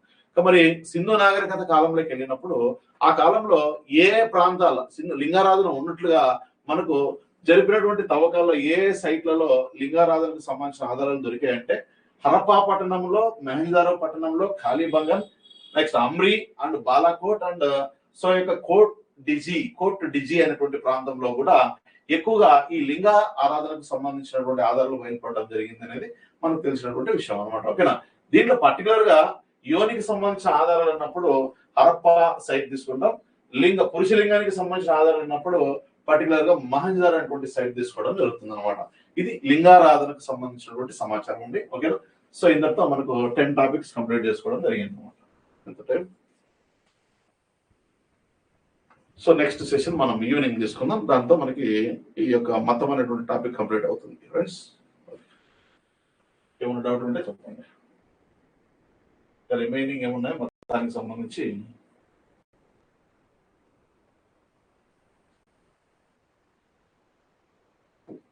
లింగారాధన కంప్లీట్ అయింది. సూర్యుడు కంప్లీట్ చేసుకున్నాం, శ్రీ స్వస్తి చూసుకున్నాం. జస్ట్ ఇదొకటి, ఈ ఒక 4. ఓకేనా, ఇవి చదువుకుంటే అక్కడికి మనకి మతం అనేటువంటి టాపిక్ అవుతుంది.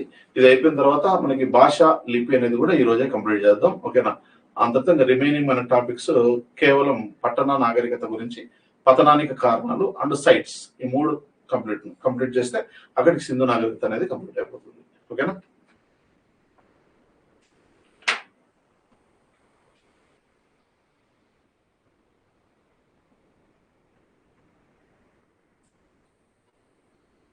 ఓకే అండి, ఈ సెషన్ ఇంతలో క్లోజ్ చేస్తున్నాము.